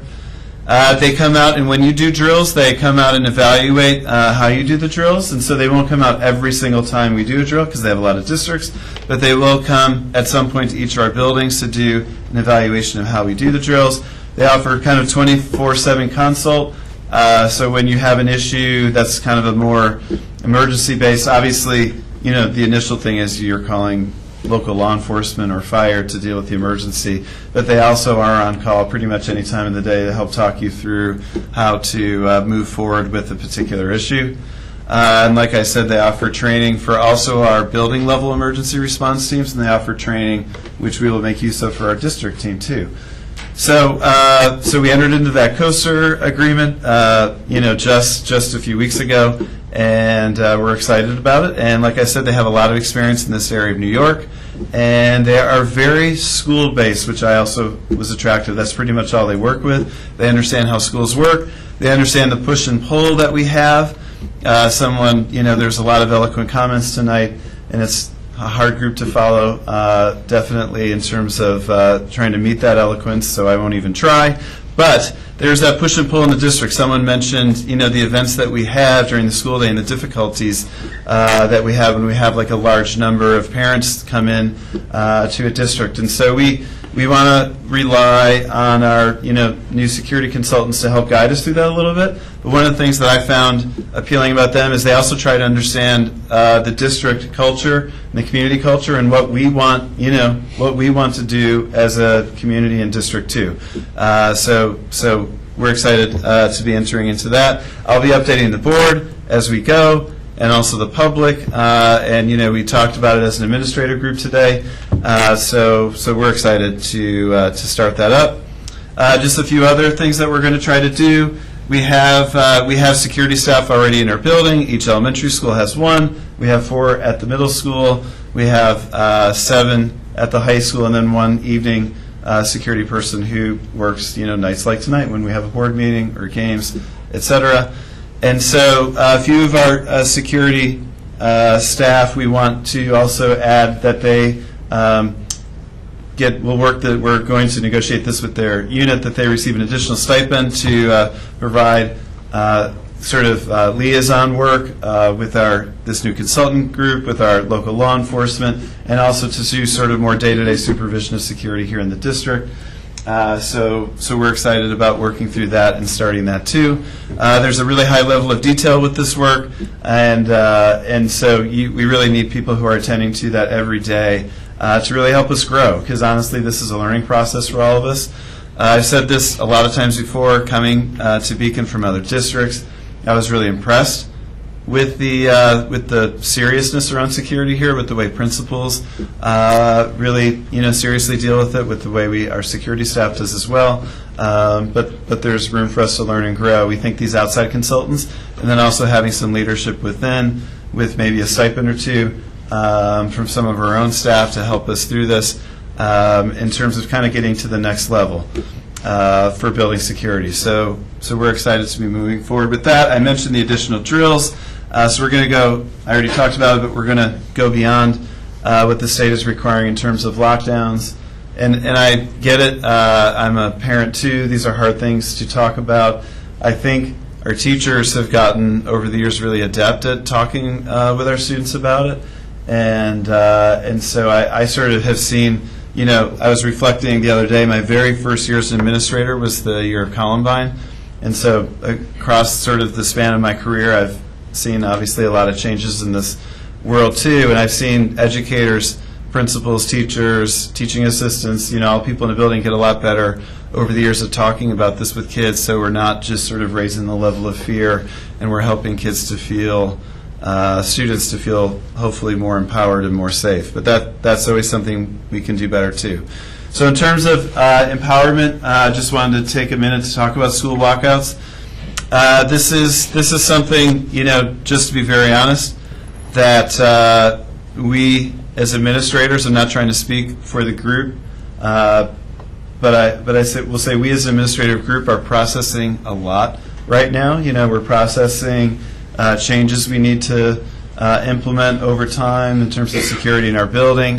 We're processing a lot of feedback that folks are giving us regarding that, and we're also processing how to be supportive of these student protests or school walkouts. So we have a few baseline things, and we have a lot of details that we still need time to work out. I see Dr. Sieverding and Mr. Soltich there. I met with them for a while today. We met for a while last week about this, just to try to come up with what the term I keep using is a supportive plan. So at the start, we don't want this to be a punitive thing for students, so we want to state that from the beginning. There's kind of a lot of talk either online or just in conversation about people worried about suspensions from school or those kind of consequences for kids who participate in this. That is not our intent, and that is not what we aim to do with this. So instead, we want to try to provide kind of a supportive context, especially a lot of our conversations have been at the high school. But to be honest, we haven't completely finalized that plan yet. We've had 2 meetings. They've probably, if we totaled the time up, we're looking at about 3 hours. And the three of us have a lot of other things that are needing our attention right now too. So it's something that we're working on. I talked about the push and pull. There's a lot of push and pull with this, and so part of our nature as administrators is we kind of have to look at a lot of different aspects when we're looking at something. So we want to also look at students who don't want to participate, parents who don't want to participate, making sure that we're providing a safe space, but yet we're not advocating for a particular political position. And I totally, the eloquence of what was said earlier, and I get like sort of the non-political nature of this, but it can easily go to the political side. And I'm not a non-political person, but as an administrator, it's something I have to kind of attend to in my role. So we need to kind of look at some of those angles, and we administrators when we start doing that, we could meet and talk for 8 hours about how to sort of plan like a way to help this happen safely for people, because that's the other thing that we're thinking about too. So I'll be putting out a district communication either towards the end of the day tomorrow or Wednesday that will just kind of provide this update with a little bit more detail, not just about school walkouts, but also about some of the security updates that we have. But our plan isn't done for March 14th, and we don't also want to over-plan it, because the whole point of this is about student leadership and student voice, and so that's something that we have to be kind of careful about too. At the elementary level is a little different, and so we're thinking that is going to be a more parent-based thing in terms of actually walking out of school. Like if a parent wants to come sign their student out, they certainly have that right, and we won't be punitive about that. But we've received, it's not about, we don't weigh the emails, but we have received a number of concerns from elementary parents just about not wanting their child to be forced to walk out or being confused about it and all that kind of stuff. Elementary schools, we have kids from the age of 4 to 11 or so, and so that's something that we're trying to be thoughtful about. So we'll put that in our communication.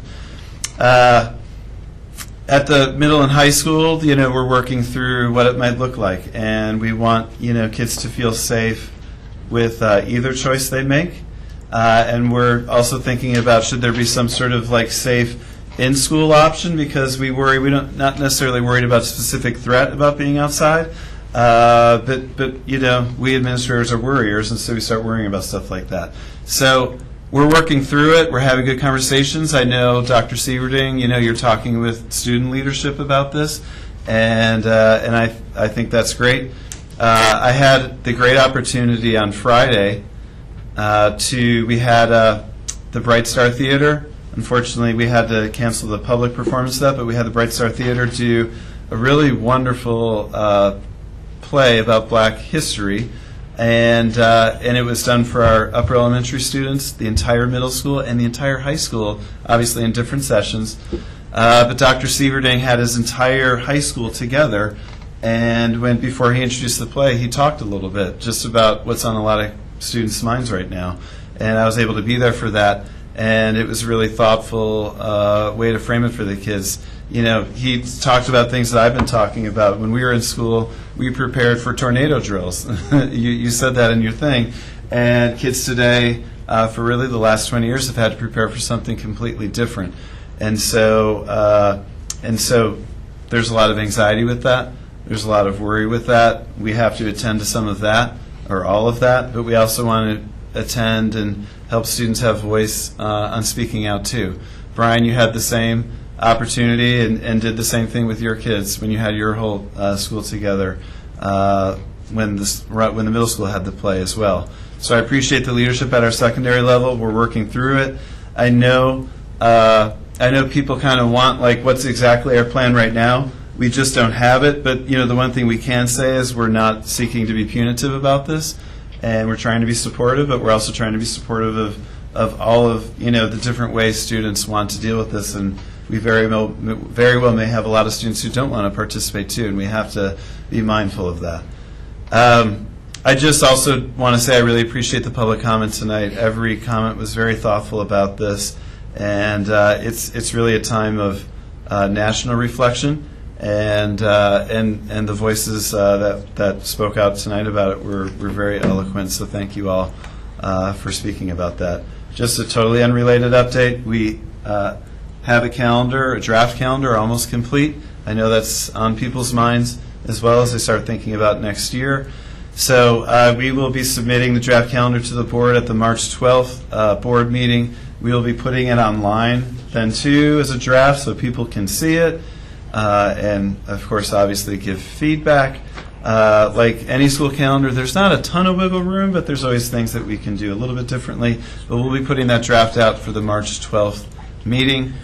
A couple other quick updates. The March 12th and March 19th meeting, we will be getting into the instructional aspects of the budget, and we'll be talking about things that we'd like to see in the budget for next year in terms of instructional staffing and programming, but also over the next 5 years too. So we're excited to prepare for that aspect of the district. So thank you all, and let's move it on to the board now. Thanks. Thank you. We have time for questions. Sure. I'll stand up. Okay, regarding the walkout, I'm glad you addressed the walkout. I understand that your plans are not finalized, and I'm particularly glad that you are recognizing that kids will have a choice, which is what we're looking at. So some may want to walk out, and some may not want to. So I'm assuming you'll keep in your plans a way to not disrupt the educational process for those students that do not choose to walk out. Yeah, we'll be looking at that. I mean, that's what we've been talking about. It's sort of new territory in a way for all of us, but we're trying to figure that out. I mean, we receive feedback kind of from all sides of the spectrum, but from folks who don't want to participate or don't want their children participating, they're expressing that concern. Like we want the learning to continue, and so we will be working on that aspect of the plan for sure. So for I don't totally know what it's going to look like right now, but. Okay. And so, in effect, are we considering that we're condoning the walkout and approving it? Is that what we're being asked to do? The Constitution does that. I mean, that's simply the right to peaceful assembly. That's the same thing. We don't. I don't think we should condone or. Well, I'm just wondering if we're saying that it's okay to walk out. I'm just concerned about the responsibility of are we providing chaperones? Are we providing what type of oversight are we seeing if it's if we're effectively sponsoring a walkout? Just want to make sure that we're clear on that. I think this is going into, we can add new business to the agenda and maybe have a discussion about it. So it's more so people could go and it's just standing up there trying to field questions. Is that something that the board would be in favor of? I just have one question, but I'll skip my question too. Is it a question or do you feel it's a discussion? I'm No, I just have a getting a piece that it's going to go into a discussion, but if it's going to be a question, like just certain questions that Matt can answer, then I'm fine with just doing questions. I wanted to facilitate, so anyway, I'm looking for feedback from the board as to. Do we just want to ask a The question? only reason why I spoke was that I was clarifying the language of sponsor or condoning. I just don't think it's within our realm to do. That's all I'm saying. But we can add it to new business, and if people have direct questions for Dr. Landau, they should. I do have a good question. Awesome. So my question is, there's going to be 2 additional drills added on to what already exists. Have we defined what those 2 drills are going to look like? Are they going to be active shooter drills, or are they going to be exactly what we've been doing in terms of drills? No, we're making some changes to them, so it's not exactly what we've been doing. We decided that we weren't going to broadcast it publicly, just to keep that internal. But we have gotten feedback from folks saying, when you're doing lockdown drills, you should look at some more things that you're looking at, and so that's what we're trying to incorporate. But we're not going to get elaborately specific about it in public. Yeah. Did you have a direct question? Yeah, I have a question. So I saw the list of folks that are in part of your district response team, and thank you for also including the outside agencies. However, I did get a concern by the EMS agency that services all 7 buildings. They are not aware of what to do if a call goes out like this. They want to be included in the planning. Can they be included in planning, or is this a closed membership? No, for sure they will. After this last meeting, some of the folks made recommendations for people we should add, and so I just add them. Okay. Yeah. All right. So if you can add the Beacon Volunteer Ambulance Corps, their district covers Beacon, Fishkill. Yep. I should have also mentioned Anthony Ruggiero was part of the team, or is a part of the team as well. He made that very same recommendation. So it's not like a deliberate oversight on my part. It's just an oversight as I'm getting to know the community too. May I ask a question, or is it only for the board? It's only for the board. A direct question or a discussion? I have a direct question. Go ahead. So, with the guidance that you come up with for the March 14th proposed walkout, will that also include the April 20th walkout? Will that cover both walkouts? Because that's intended to be a much larger. We're trying to focus on March 14th right now. Well, but I'm just concerned about setting precedent for, the April 20th or other things or issues that people may decide that they want to walk out of class for. It's really. We have all those same concerns, and that's why our meetings are as long as they are, and that's why I'm not coming out and saying, here's the plan. We think right now our thinking is to go punitive with this isn't the right move for us as administrators. But when we start thinking about this, the list of questions are endless. And that's kind of what we do. I think it's maybe why, our spouses get annoyed with us or something, but we start thinking about every little thing that, can happen with a situation, and we try to plan for that. And so that's what we're trying to do with this. But we talked about that for a long time today, and I don't have a great answer. It is a worry of ours, for sure. Yeah, certainly not saying that we're going to do anything punitive, but I'm just making sure that, we're covering the district and our responsibilities, right? For the education of the children. So, this certainly is a great educational moment if that's what you're intending to do, and include it as part of a curriculum or something like that, and available to all. Yeah. So, just making sure that those are some of the things that you're considering. We're considering everything right now. Is part of the plan going to include if staff and teachers want to participate in it, or is that sort of more just a separate issue for them? We haven't really gotten that far yet. Are we considering other methods, that wouldn't disrupt the school, the learning process, other kinds of evening type of events, or forums and things like that, so that it would be in the middle of the school day to help with the discussion of the issue? Have we specifically discussed that? Not yet, but I think that certainly can be discussed. We want to be prepared for the potential of this, and I think it seems like there's pretty high potential we'll have students interested in doing this. So we're trying to prepare for that in as thoughtful a way as possible. So that's kind of why I'm not coming out here with a really concrete plan, because we just haven't had time. I think one of the things I worry about, just as an educator, is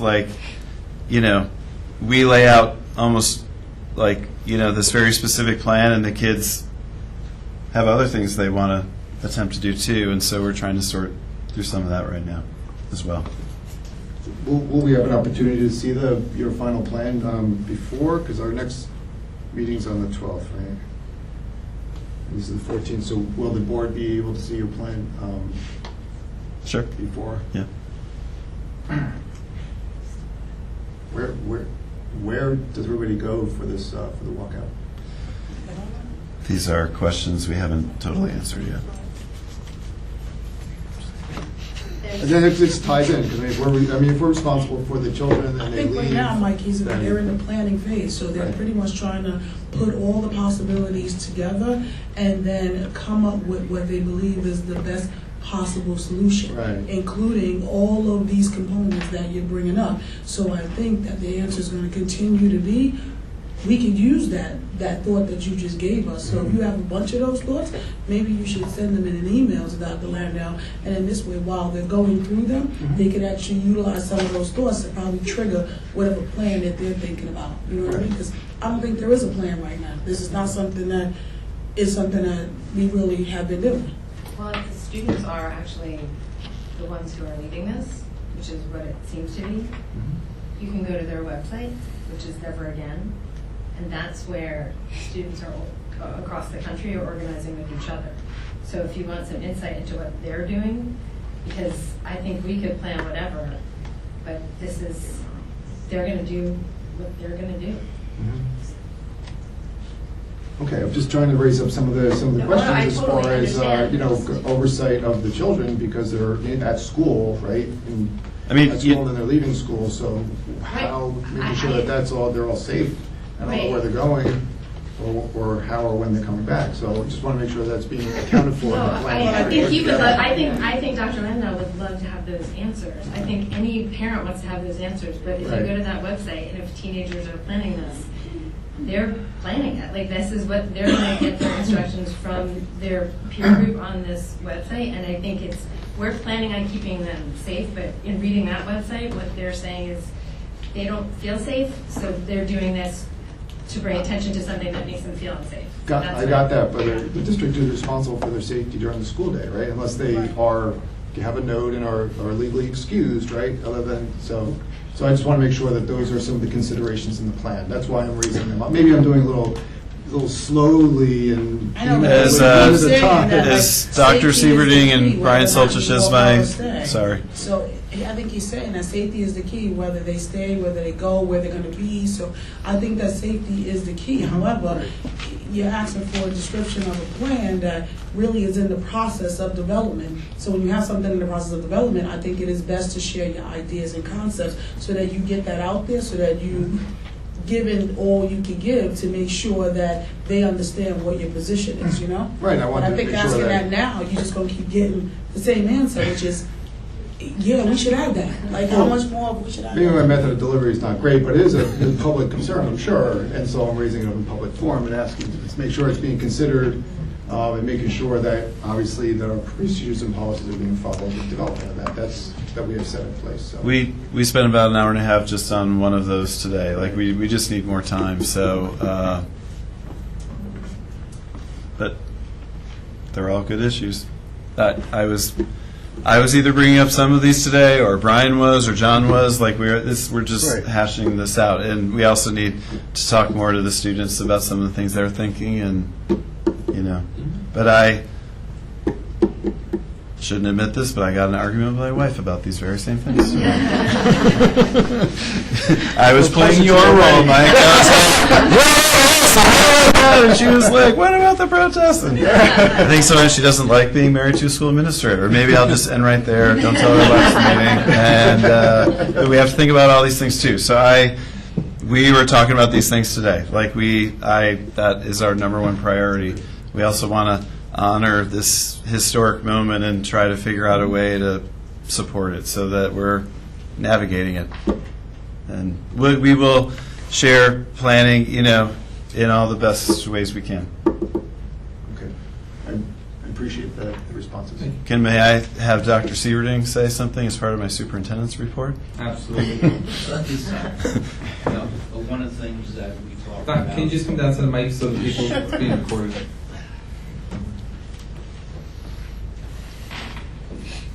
One of the things that we talked about at length was the safety of our kids when this occurs. And the other part was that this is a powerful, as was indicated earlier, a teachable moment for our students to take a stand on something that is so important. And having beginning discussions today with our student leadership, that hopefully in concert we can ensure the safety of them so that it's not where everybody's going all over the place. I don't know if that helps you at all. But as Dr. Landau indicated, we're just starting to talk about this stuff. But I think we're in agreement that they have a very powerful voice, especially as the kids get older. and we want to work with that to make sure that they do this in a safe manner. So it's still early, but Yeah, we have... we wanted to share our intent tonight, but not a final plan. Thank you. All right, thank you. Thank you. Yeah, thank you. Some questions about the other safety aspects of the presentation? Do you have a? Can you wait until next board meeting? No, I would prefer not to. How many? I could do it during my comments, or I can ask during the During superintendent's the comments report. would be great. Okay. All right, we're going to start with Noah. Alrighty. Okay, first, I just wanted to congratulate Jenna Maffey and Selena Virtuoso. Those were the two girl varsity bowlers who made it to states this year. So good job for them. And also Lenny Torres. You might have seen it on Mr. Giametta's Twitter page. He was on the Perfect Games website for a high school baseball dream team. So he'll be going to St. John's in the fall to play baseball. And also, I don't know, I'm sure some of you guys were there on Friday, the Wizards game. That was a really good event. It was the senior class partnered with the National Honor Society, and some of it was for the senior class, and also National Honor Society was raising money for the new band for Jade in her wheelchair. So that was a very good event, and a lot of good turnout there. So that's all I have for tonight. Thank you, Noah. Any? Hello. I just wanted to congratulate the Beacon High School math team, actually, because they made it to sectionals and they haven't been there for a while. And out of that team, Marissa Morges was chosen to go to states for math. So great things are happening in our community. And then I'm going to congratulate Jumi Akinuni, my sister, for doing well at sectionals. She jumped 5'4", high jump, and that was enough to make it to states.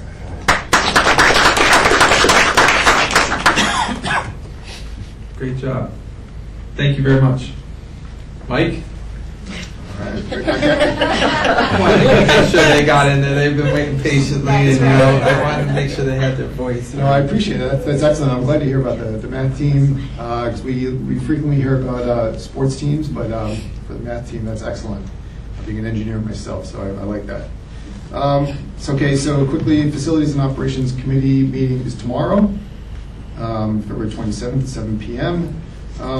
And we'll be discussing, the plans as we move forward with the capital project, specifically working on the plans for the turf field, about how we're going to step through those issues and the selection process. And also, as part of the project, we'll be hiring a construction manager in order to help properly plan and manage the whole project. So we'll be discussing some of those proposals tomorrow as well. I mentioned that I wanted to have some questions or comments about the safety aspects with Dr. Landahl had talked about. And we talked a lot about the procedural reviews, the interface with other, the police department, fire department, and some of the drills, some of the tangible, physical types of security and protection. I think that there's a multi-pronged approach that I think we should be considering. And basically, if you call it a three-pronged approach, you have, the physical, building, et cetera. Number two is an awareness. We have to figure out some way for students and faculty to raise awareness and understand that they may hold a lot of the keys and knowledge when there may be issues with, a student or somebody, with social media. Is there ways that we can have them understand that and be able to raise those issues? May have to be, a process or something put in place for whether it's anonymous reporting or electronic, some way for kids and faculty in order to be able to say, hey, listen, something doesn't sound right. If you see something, say something. Well, how do I do it without looking? Maybe there may be barriers preventing them from doing that. Maybe it may not be a big deal when it could be a big deal, or a little piece of a big deal. So that's kind of the second approach, raising awareness and a mechanism and procedure and process to be able to voice their opinions.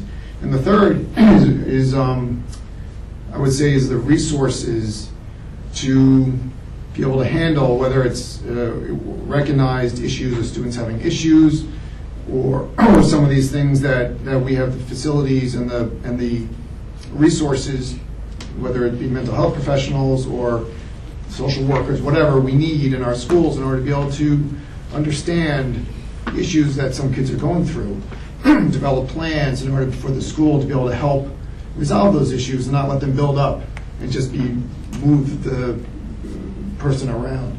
So, I mean, these are things I think we really need to consider when we develop a holistic, security and protection type of a plan for the district. I'm glad that we are going in with the, whatever the company's name is. Altair's. In order to help with some of these things, but really think we need to consider those other types of campaigns for the awareness. We're hearing all kinds of stories about kids speaking up these days and the positive results that have occurred, which may have prevented something else from happening somewhere else. So when it comes to resources or a program, we need to make sure we include that in our budgeting process. And now's the time to do that. So, if there's some kind of, I'm not sure of a timeline or how we're getting together to develop these plans, but really, time is will be critical here. Just briefly, Don Candello, our PPS director, has, I think, shown a lot of initiative in this area, trying to get some PD for various people in the district. She's presenting at the next board meeting, so what we'll do is we'll weave some of that into her presentation, so she talks about that. We'll also have our principals at the 12th meeting as well, and so we can talk a little bit about what some of the things that are happening at the school level regarding this.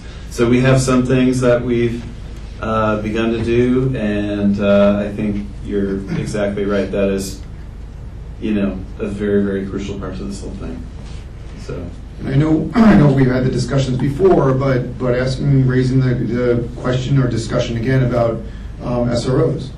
I think that there's been some feedback on SROs. I think there's a lot of things to learn about how to properly develop roles and responsibilities, look at training. Maybe there'll be some more drive on the state level, the federal level. But I think it may be a conversation we want to pick back up again, and maybe have, if we need a subcommittee of the board to maybe handle or be set up to work on security-related issues. So that's my comment. Meredith?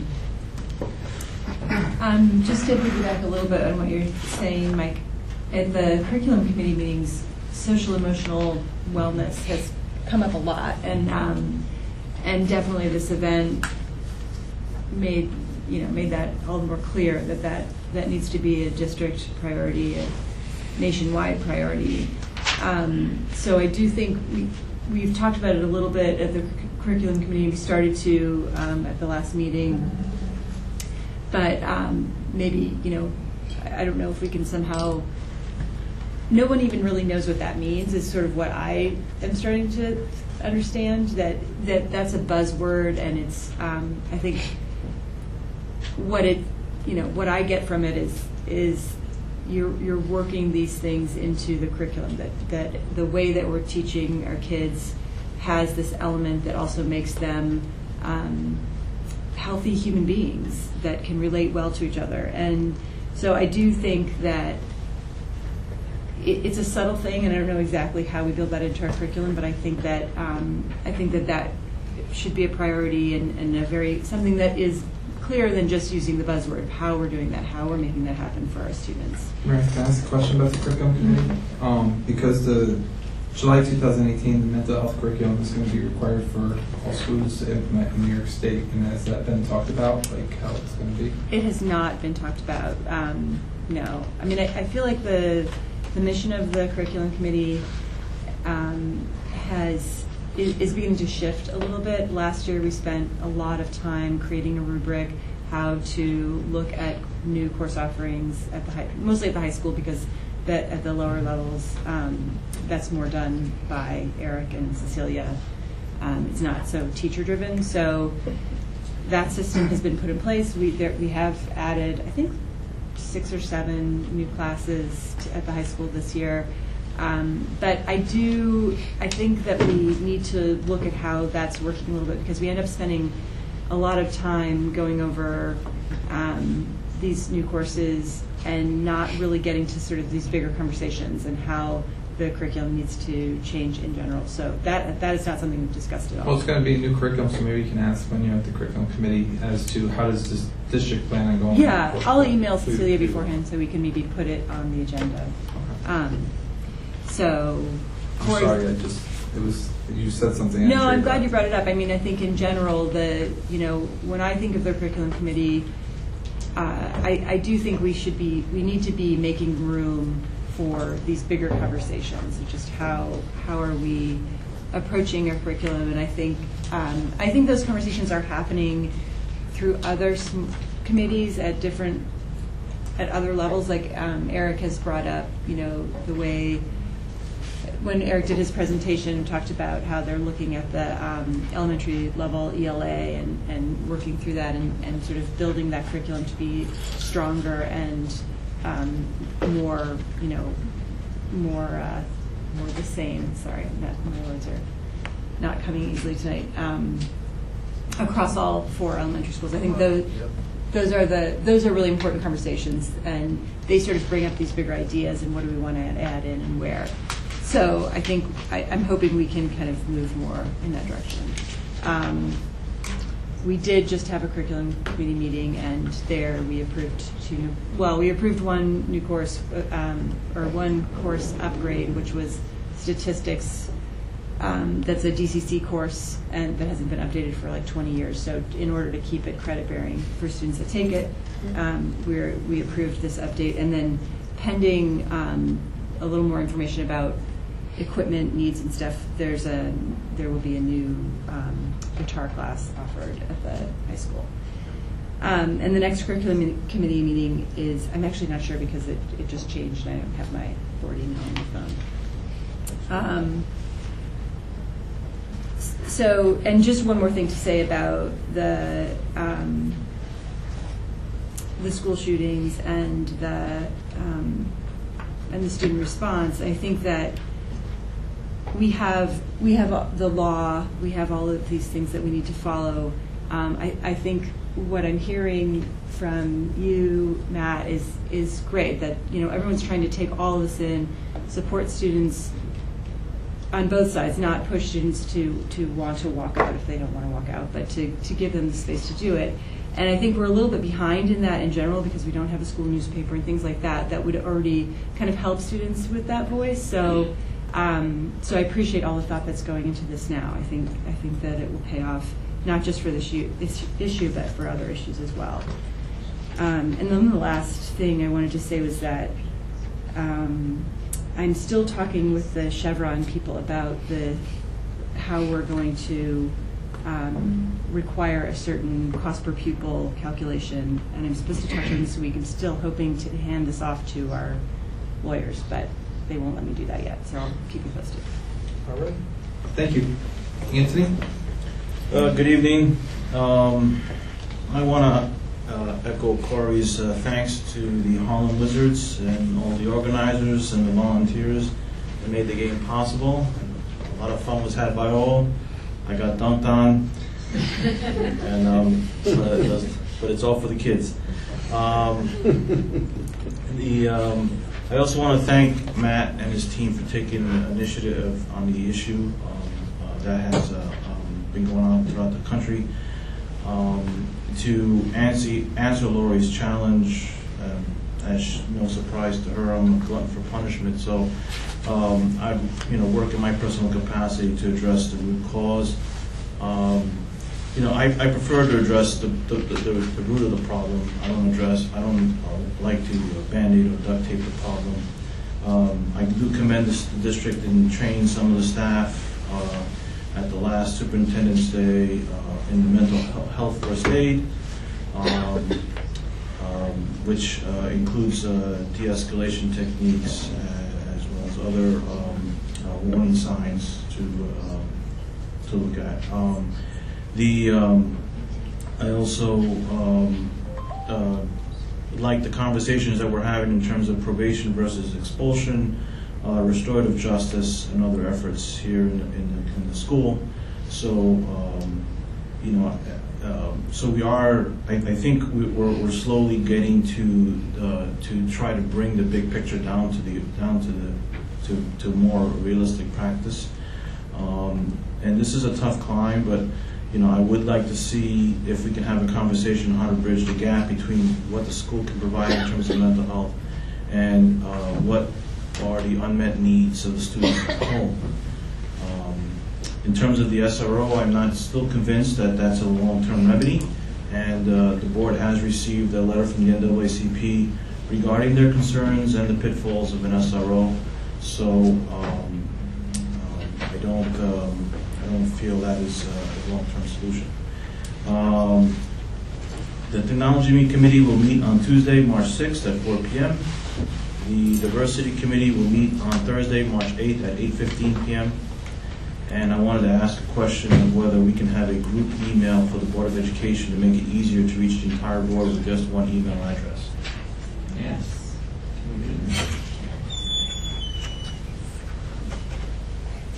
All right, I'll answer some of my board comments. Sorry. We'll have to inquire about it, or maybe we'll put it on for future discussion if we want it. I know that's your interest. I don't know if it's everybody's interest, so. I know it's technologically capable. I guess we just have to want it. Bill? Hi. Firstly, I'd like to say that I'm glad to hear that the district is what you say, condoning or at least allowing the students to walk out of the building and make their voices known about the issues with the guns in our country. From a psychological standpoint, people who are under stressful situations or have stress put on them, if they do something positive and react in reaction to it, it's better for their mental health. It's been shown. People who just sit back and don't do anything typically and just worry and stress about it are not as good mentally as people who actually try and do something about it. So I think it's positive that the district is not going to make it a punitive type thing for people. And I know there's a lot of concerns and issues and legal things, and I'm just glad I'm not dealing with it, and you get to deal with it. Secondly, the Dutchess County School Board Association is having a meeting this coming Thursday. If anybody would like to go with me, or just let me know. It's at 7 o'clock up at the BOCES Administration Building on Soul Point Turnpike. The topic this month is school budget, so I will be talking a little bit about what we've been presented here. Not in as much detail as like Mr. Mackey did, for example, but talk a little bit about some of the figures that we've already gotten from all presented, and we'll listen to what the other districts are and what their challenges are. And finally, I agree with Anthony. If we can get a group email, because certainly whenever I need to correspond with people, it's a real pain in the neck having to type everybody's addresses, and I'm sure the public has the same issue if they want to correspond with the entire board. Having to put all the addresses is more of a pain in the neck than if you just say one group address. That'd be great. Okay. Craig? Yes, on the group address, I'm sure it's feasible, and I remember one time I noticed that one of us had gotten left off because somebody had put in a typo, and I had to try to reconnect them. So that would solve that problem. I have a couple things on the security. There's been a lot of good ideas and a couple of clunkers. The one about arming teachers, that is a complete non-starter. I hope that we never even have anybody bring up a suggestion in that direction. I don't think SRO stands very good based on what happened in Parkland. That certainly does not stand as a good endorsement of that concept for this purpose. Although I think we probably could have a better relationship and a closer relationship with various police agencies, and it looks like that's in the process. So that's good, and I think what Superintendent Landahl described is all good initiatives, and so keep up on those pathways, please. I think among the ideas that we probably should start looking at in facilities and operations is what do we do in terms of potential hardening of buildings or revising of the kind of equipment and security apparatus that we have. that would be germane in that area. There's a lot of protocols involved here. It's not just how do you respond, but how do you plan, and what are the various things, and what are people who do these kind of acts thinking of for their next tricks. We have to get out ahead and think what else is going to happen that hasn't already happened. And probably if you look around at all of the situations, as Mr. Case indicated earlier, there's a bit of a rash going on, and at this rate, there, unfortunately, it looks like there'll be plenty of opportunities to see all the various manners of perfidy that some of these perpetrators are able to come up with. It's really mind-boggling. And finally, I became aware and somewhat dismayed earlier this week when I went to a meeting of the Beacon Arts and Education Foundation, which is merging with Beacon Advocates for Music, when I learned that there was an art project that got lost. And this was a community-funded project from a local community group for one of our schools, and it was done, and then it disappeared. And I'm not trying to cast blame, although I suppose some apologies are in order. I'm not sure exactly from where. That's not my determination, but efforts to find it were unavailing, and apparently there wasn't any means of really keeping track, which makes me wonder, do we have any kind of an inventory system for anything? Apparently not. If there is, I'd like to hear about it. If not, I think we should start thinking about it. Craig, can you just explain to the rest of the board what you're talking about? Because this is the first time hearing about it. At Sargent Elementary School, there was a project, an art project that was made, and it was to be. Was it made at the school or outside? Or? It was the mural for Common Ground. Yeah, the mural. And it just disappeared, and nobody was able to find it.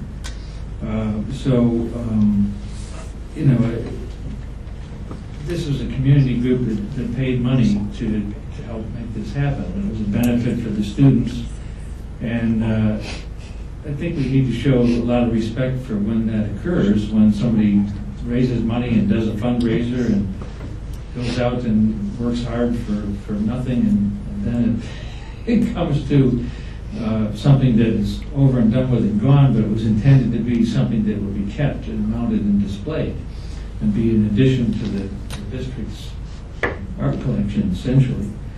So how do we prevent something like that from happening? Do we have a means of doing that? So I just wanted to put that on the agenda as something we should be thinking about, because it really spoils everything when the intention is to create a positive effect, and then it just comes out like this. So sorry to be talking about such a downer, but let's make it into an upper by coming up with some kind of protocols that will help prevent that from happening again. Thank you. Kristen? The Wellness Committee met today. We were prepping for the Elementary Family Fitness Night, which will be this Friday at Beacon High School. It's going to be a really nice event, as they always are. So please come out, bring your kids, and get moving. I was unable to convince my husband that he wanted to spend his birthday at the Wizards game. I tried really hard, but it sounds like it was a great event. I donated to and participated in Soup for Greens on Sunday, which was a fundraiser through the Beacon Farmers Market to raise money. And Green Teens was there, so I got to see some kids from the district volunteering bright and early on a Sunday morning. It was it's a program intended to provide food security, so it gives credits at farmers markets, so people will have access to healthy food, healthy fresh food, regardless of income level. And I believe they reached their goal, and it was really great to see some Beacon City students there. As far as the unignorable issue, I kind of appreciate how we are as a board, because I like that Mike is asking these very but how, because I'm just like, let him go, and I feel like one of the things that's inspiring about, well, first I'll say, as a parent, I too am afraid, and I think we all are, and I think just everybody being honest about that. And really, we all want answers, and we all want to be able to control the situation that I think we can all say none of us feels completely in control of. This school in Florida, being the one of the many schools of this year to have this experience, the minute I've heard about this news, it's funny how my mind splits now. I read this as a parent and as a horrified citizen, but also as a board member. So I was looking through everything to see, what did they have? What was their safety plan? What was in place? Did they have, someone stationed there? Did they have the locked buildings with the key card passes? Did they have, a school resource officer? This school had everything. They had gates. They had an SRO. They had deputies. They had locked buildings. They had done drills. I think that what I'm taking away from a lot of this is that the response of these students is inspiring because they're forcing a conversation. The typical response is to say that, now is not the time, so they're setting a time. And I think, like what Bill said, being able to do something and to put some form of action in place is really healthy. And having watched the town hall that they did on CNN, the other thing that I took away was how deeply connected these students are to their teachers and their school community and each other. And I feel like that is inspiring as far as a goal for us, to create a community where, no matter the circumstances, students feel connected to each other, to teachers, to their principal, and are able to support each other through difficult times is one of the things we can control, and so we should. Being on the board and in any form of oversight, I think, there are complicated systems. So there's this day that we'll think about, and kids will do what they're going to do on that day. But I think what we see is when the gears are working correctly, when everyone's communicating with each other, when you're making plans, and when you're looking to solve problems, that is when things work best. And so in searching for going beyond just to walk out or what these kids are doing, I've been thinking about what can we start to talk about as, what we bring as far as what we're going to ask for from NISBA for legislation. I would really love if we started talking about school boards asking to have the Dickey Amendment removed, which is basically an amendment that was attached to a spending bill 20 years ago that bars the CDC from studying the root causes of gun violence and looking at it as a public health issue. There's now, an opportunity that would be, we can talk about, bullying or, how our, if expelling versus offering suspension. We could theorize all we want, but there's actually an opportunity for government to really work for us and provide us as a governing body with real information that we can use then to come up with policy. And so it would be, they have now, that amendment was in place in the mid-90s. It's been 20 years of data they could open up and start looking at and then coming back to us with. Incidentally, was renewed after Sandy Hook. So that is low-hanging fruit as far as I'm concerned, and we should ask for the government to start providing us with real data so that we can do the best we can do. And on a personal level, it's a hard read, but very worthwhile. Sue Klebold, so you probably recognize that last name because her son was one of the Columbine shooters, wrote a book called The Mother's Reckoning. She looks at it as a mental health professional, as somebody who has experienced the other side of the worst, and who has tried for many years to understand what happened. And so it's something that, like I said, not an easy read, but one of the most insightful things I've read about this issue. Georgia? Lacey said, Kristen. The policy committee was rescheduled to tomorrow evening at 8:15 following facilities. Some time slot. But we have about 8 policies that we're going to be reviewing. The policy committee should have received those via email. One of the policies that we are reviewing as promised is we are relooking at the policy 1741, which is homeschooled students. That will be included when we meet tomorrow evening. Thank you. Okay.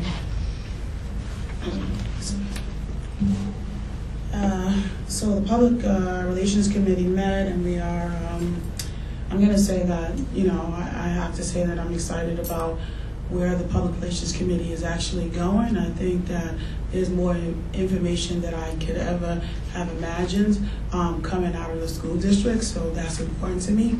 And Dr. Landau's enthusiasm about having more and more apps to access the school activities is just, we're in a good place to just get the information out and utilize the school to get that information. So our next meeting is on March 8th at 7 p.m. Before the diversity meeting. I was fortunate to participate in the Wizards game. Unfortunately, that I was on vacation, and so if I didn't rest, so running up and down a court was not something I wanted to do. But I totally enjoyed myself. I just want to give a shout out to Kim Lennon and to Fran Curtis and Mr. Yakavone and all of the students and other teachers and administrators behind the scene to get that set up, and then to all the players who volunteer their time, energy to go out there and support the schools. I think that my proudest moment is when community and school come together to do something that's beneficial for the kids, and have them do something that is structured and enjoyable, and it represents family and friends. So I always enjoy stuff like that. I didn't enjoy my husband pointing out that I didn't follow any of the basketball rules, and I should not be yelling at the basketball guy that tried to slap the ball out of my hand. I was like, do not do that. I am trying to make a basket. So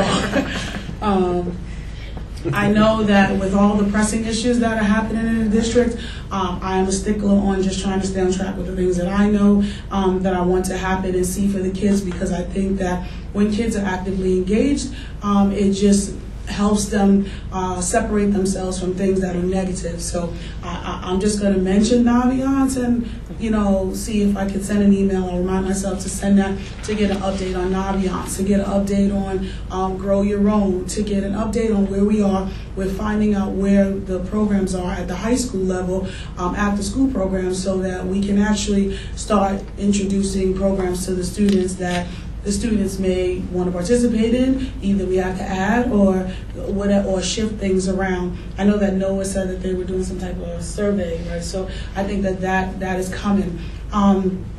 As a parent, this is troubling, the school shootings, having to talk to my son and my daughters who are in college, because they're scared at colleges as well. About school shootings, there's an appreciation for coming together and conversing with people of all ages.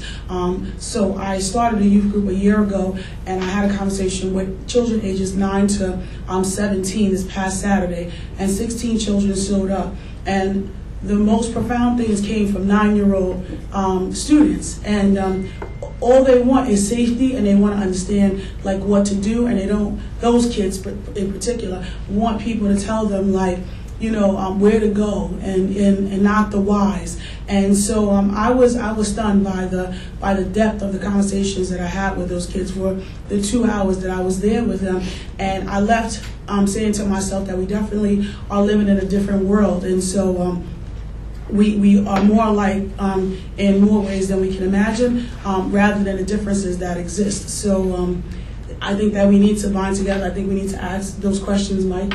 I think that we really need to kind of just group together so that we can come up with the best solutions to not only safeguard our children, but safeguard our teachers and administrators that are in these buildings, because I can't imagine what Deborah was saying, to protect, do I protect my students and save them? And 9 out of 10 times I have to say that that's exactly what happens, is that you protect those that you know that you're responsible for despite your own situation. So I commend, Beacon City School District. I commend all the administrators on being proactive and trying to get it together to make sure that you deliver a message that will support the ideas and concepts of most of the people. You may not satisfy everyone, but I think that you're in the right direction, and so I just want to say thank you for that.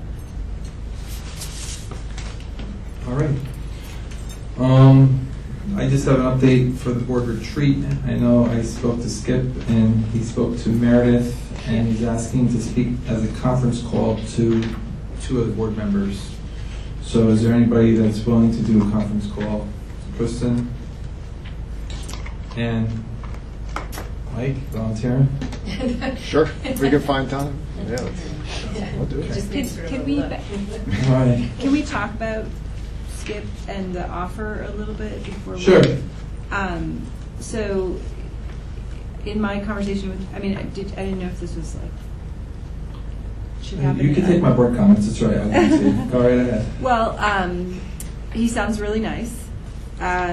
He does not have any experience working with school boards, and I know that some of us feel like, they really want to talk, we really want to talk about the role of a school board member. So it seemed, I feel like the name of the other person is escaping me, but I feel like Sean Bradwell does have that going for him and was less expensive, I think. I just didn't know how much time you wanted to. Well, if I'm hearing that based on the information that's shared that we've narrowed it down to Sean Bridewell, I can give my full attention to that and then start communicating with him. I just didn't want to not present the options to the whole board as to what was discussed and say, hey, it's one. My personal feeling is I think Sean would do a great job. He has board experience. He has the pedigree to do it. Meeting him at the NISBA convention and listening to him speak, I think he would do really well and relate to both board members. However, I didn't want my personal opinion to affect what the board wanted to do as a whole. That's how come I was following through with. Right. Well, my personal opinion after speaking with Skip is that he might not have the expertise that we're looking for. And I think he has that communication piece, and he's really good with that. I know it's not related to schools. In my career, I went to one of his workshops, and it was more of the business line, but I found a nice avenue to utilize it in the school setting piece. Yeah, I think he would have tons of good things to offer. I just felt like, from the retreat we did with Ed, I realized it is important that person understand the particular pressures and particular challenges of. And that's part of the reason why we decided that if we wanted to go forward, that I would set up a conference call with 2 other board members, so it's not him taking a half hour with one and a half hour with the other. It would be, hey, I have the capabilities to set up a conference call, and we could do that at once. So to see if other board members felt the same way. Yeah, if other people want to talk to him also, that's totally fine. I just wanted to put in the interest of, Yeah, no, it would be a lot easier for me, but I didn't want my personal opinion to sway what the board as a whole wanted to do. Does that mean I can't have a conference call? I'm I mean, is the board okay going forth with just reaching out to Sean and seeing if he would do it? Yes. I think it also Sounds is a like more it. economical option. Okay. Craig, I didn't see a response. You're okay with that, or? I'm okay with it. Okay. Yeah, I'm an introvert, so I'll prefer to anybody else. All right. Since when? Always been. I get tired after board meetings. What do you want?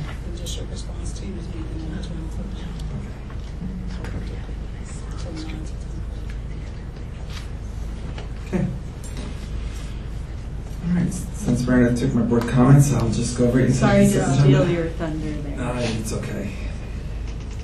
The use of the consent agenda permits the Board of Education to make more effective use of its time by adopting a single motion to cover those relatively routine matters which are included. Any member of the board who wish to discuss individually a particular piece of business on the consent agenda may so indicate, and the item will be considered and voted on separately. Yes. There was nothing. Oh, wait a second. So, did you have unfinished business? No, Oh, I would have sorry. spoken up. Okay. All right. Just double check. Just looking out for you. Thank you, thank you.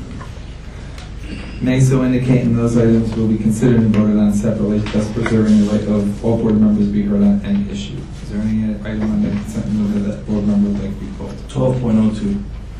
12.02. 12.07. Who said 12.02? Anthony? 12.07. 12.09. 12.09. Hearing no others, I need a motion to accept the consent agenda minus 12.02, 12.07, 12.09. So moved. Kristen, is there a second? Second. Bill? Comments or questions? All those in favor? Aye. Opposed? Motion carried 9-0. I need a motion to accept 12.02. Motion to accept 12.02. Anthony, a second. Second. Meredith, comments or questions? I actually would like to make a motion to amend the minutes of the meeting. It says on 10.02 from last time that I made a motion for April 16th for a special board meeting. And it says at 6 o'clock. But then Mr. Wolf noted that it was 7 o'clock. It looks like that we made a motion for 6 o'clock anyway, because in order to amend that motion, it had to be 7. And I don't remember, although I didn't get a chance to look at the videotape, whether I said 6. I know I said April 16th. So the way it's written, it sounds like we are still having a meeting on April 16th at 6 o'clock, even though Mr. Wolf noted it was 7, didn't make a motion to amend.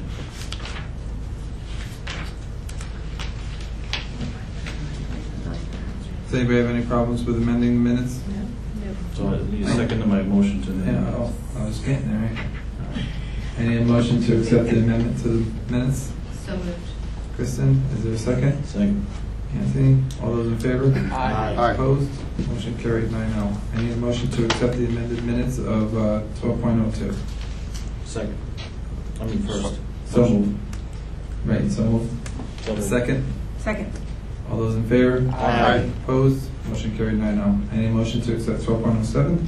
Motion to accept 12.07. Mike, second? Second. Comments or questions? I just wanted to recognize the hard work and dedication of individuals and groups and organizations that show their, put their own hard work into and show the support of the school district in donations. And there was 3 donations included here, and I wanted to recognize them. The first was $300 from South Avenue PTA for Gwen Lester Orchestra. Orchestra. The second was $100 from Angela Dybart for the Kyle Schmidt Scholarship. And the third was $2,000 from Community Foundations of the Hudson Valley for AP US History trip to New York City. And I think this is really a fantastic show of support from the community to the school district. I'd like to make a motion that we correct the spelling of the Community Foundation. Second. All those in favor? Aye.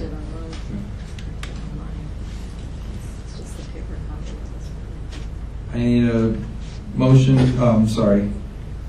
all those in favor? Aye. Aye. Opposed? Motion carried with thanks, 9-0. I need a motion for 12.09. Motion for 12.09. Kristen, is there a second? Second. Meredith, comments or questions? Question was, Emery, could you just explain what really the big picture is for this? This is an organization that we are allowed to invest money in. Other districts do it. And to be honest with you, I think our treasurer is very frustrated at the amount of interest income that we're getting from our banks. So she went to a treasurer's meeting, so I think that's where this came from. So other districts are using this organization but we cannot use it without board resolution. So it's just an avenue to invest and try to make a little bit more interest income.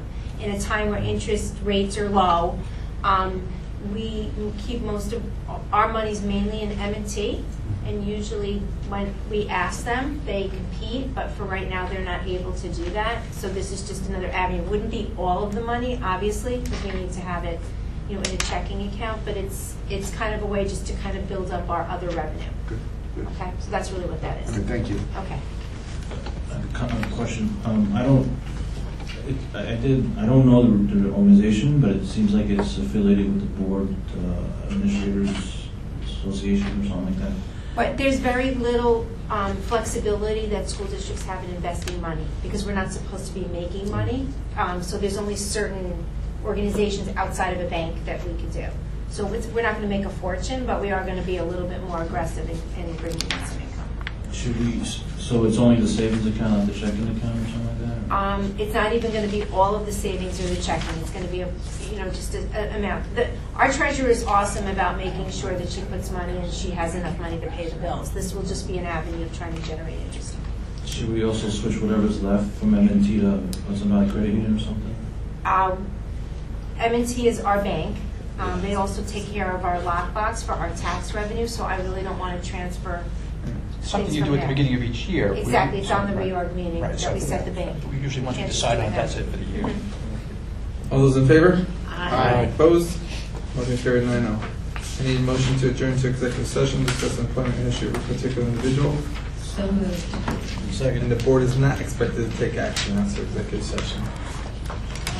Anthony seconded. Yes, I did. Comments or questions? All those in favor? Aye. Opposed? Motion carried 9-0. Meredith, you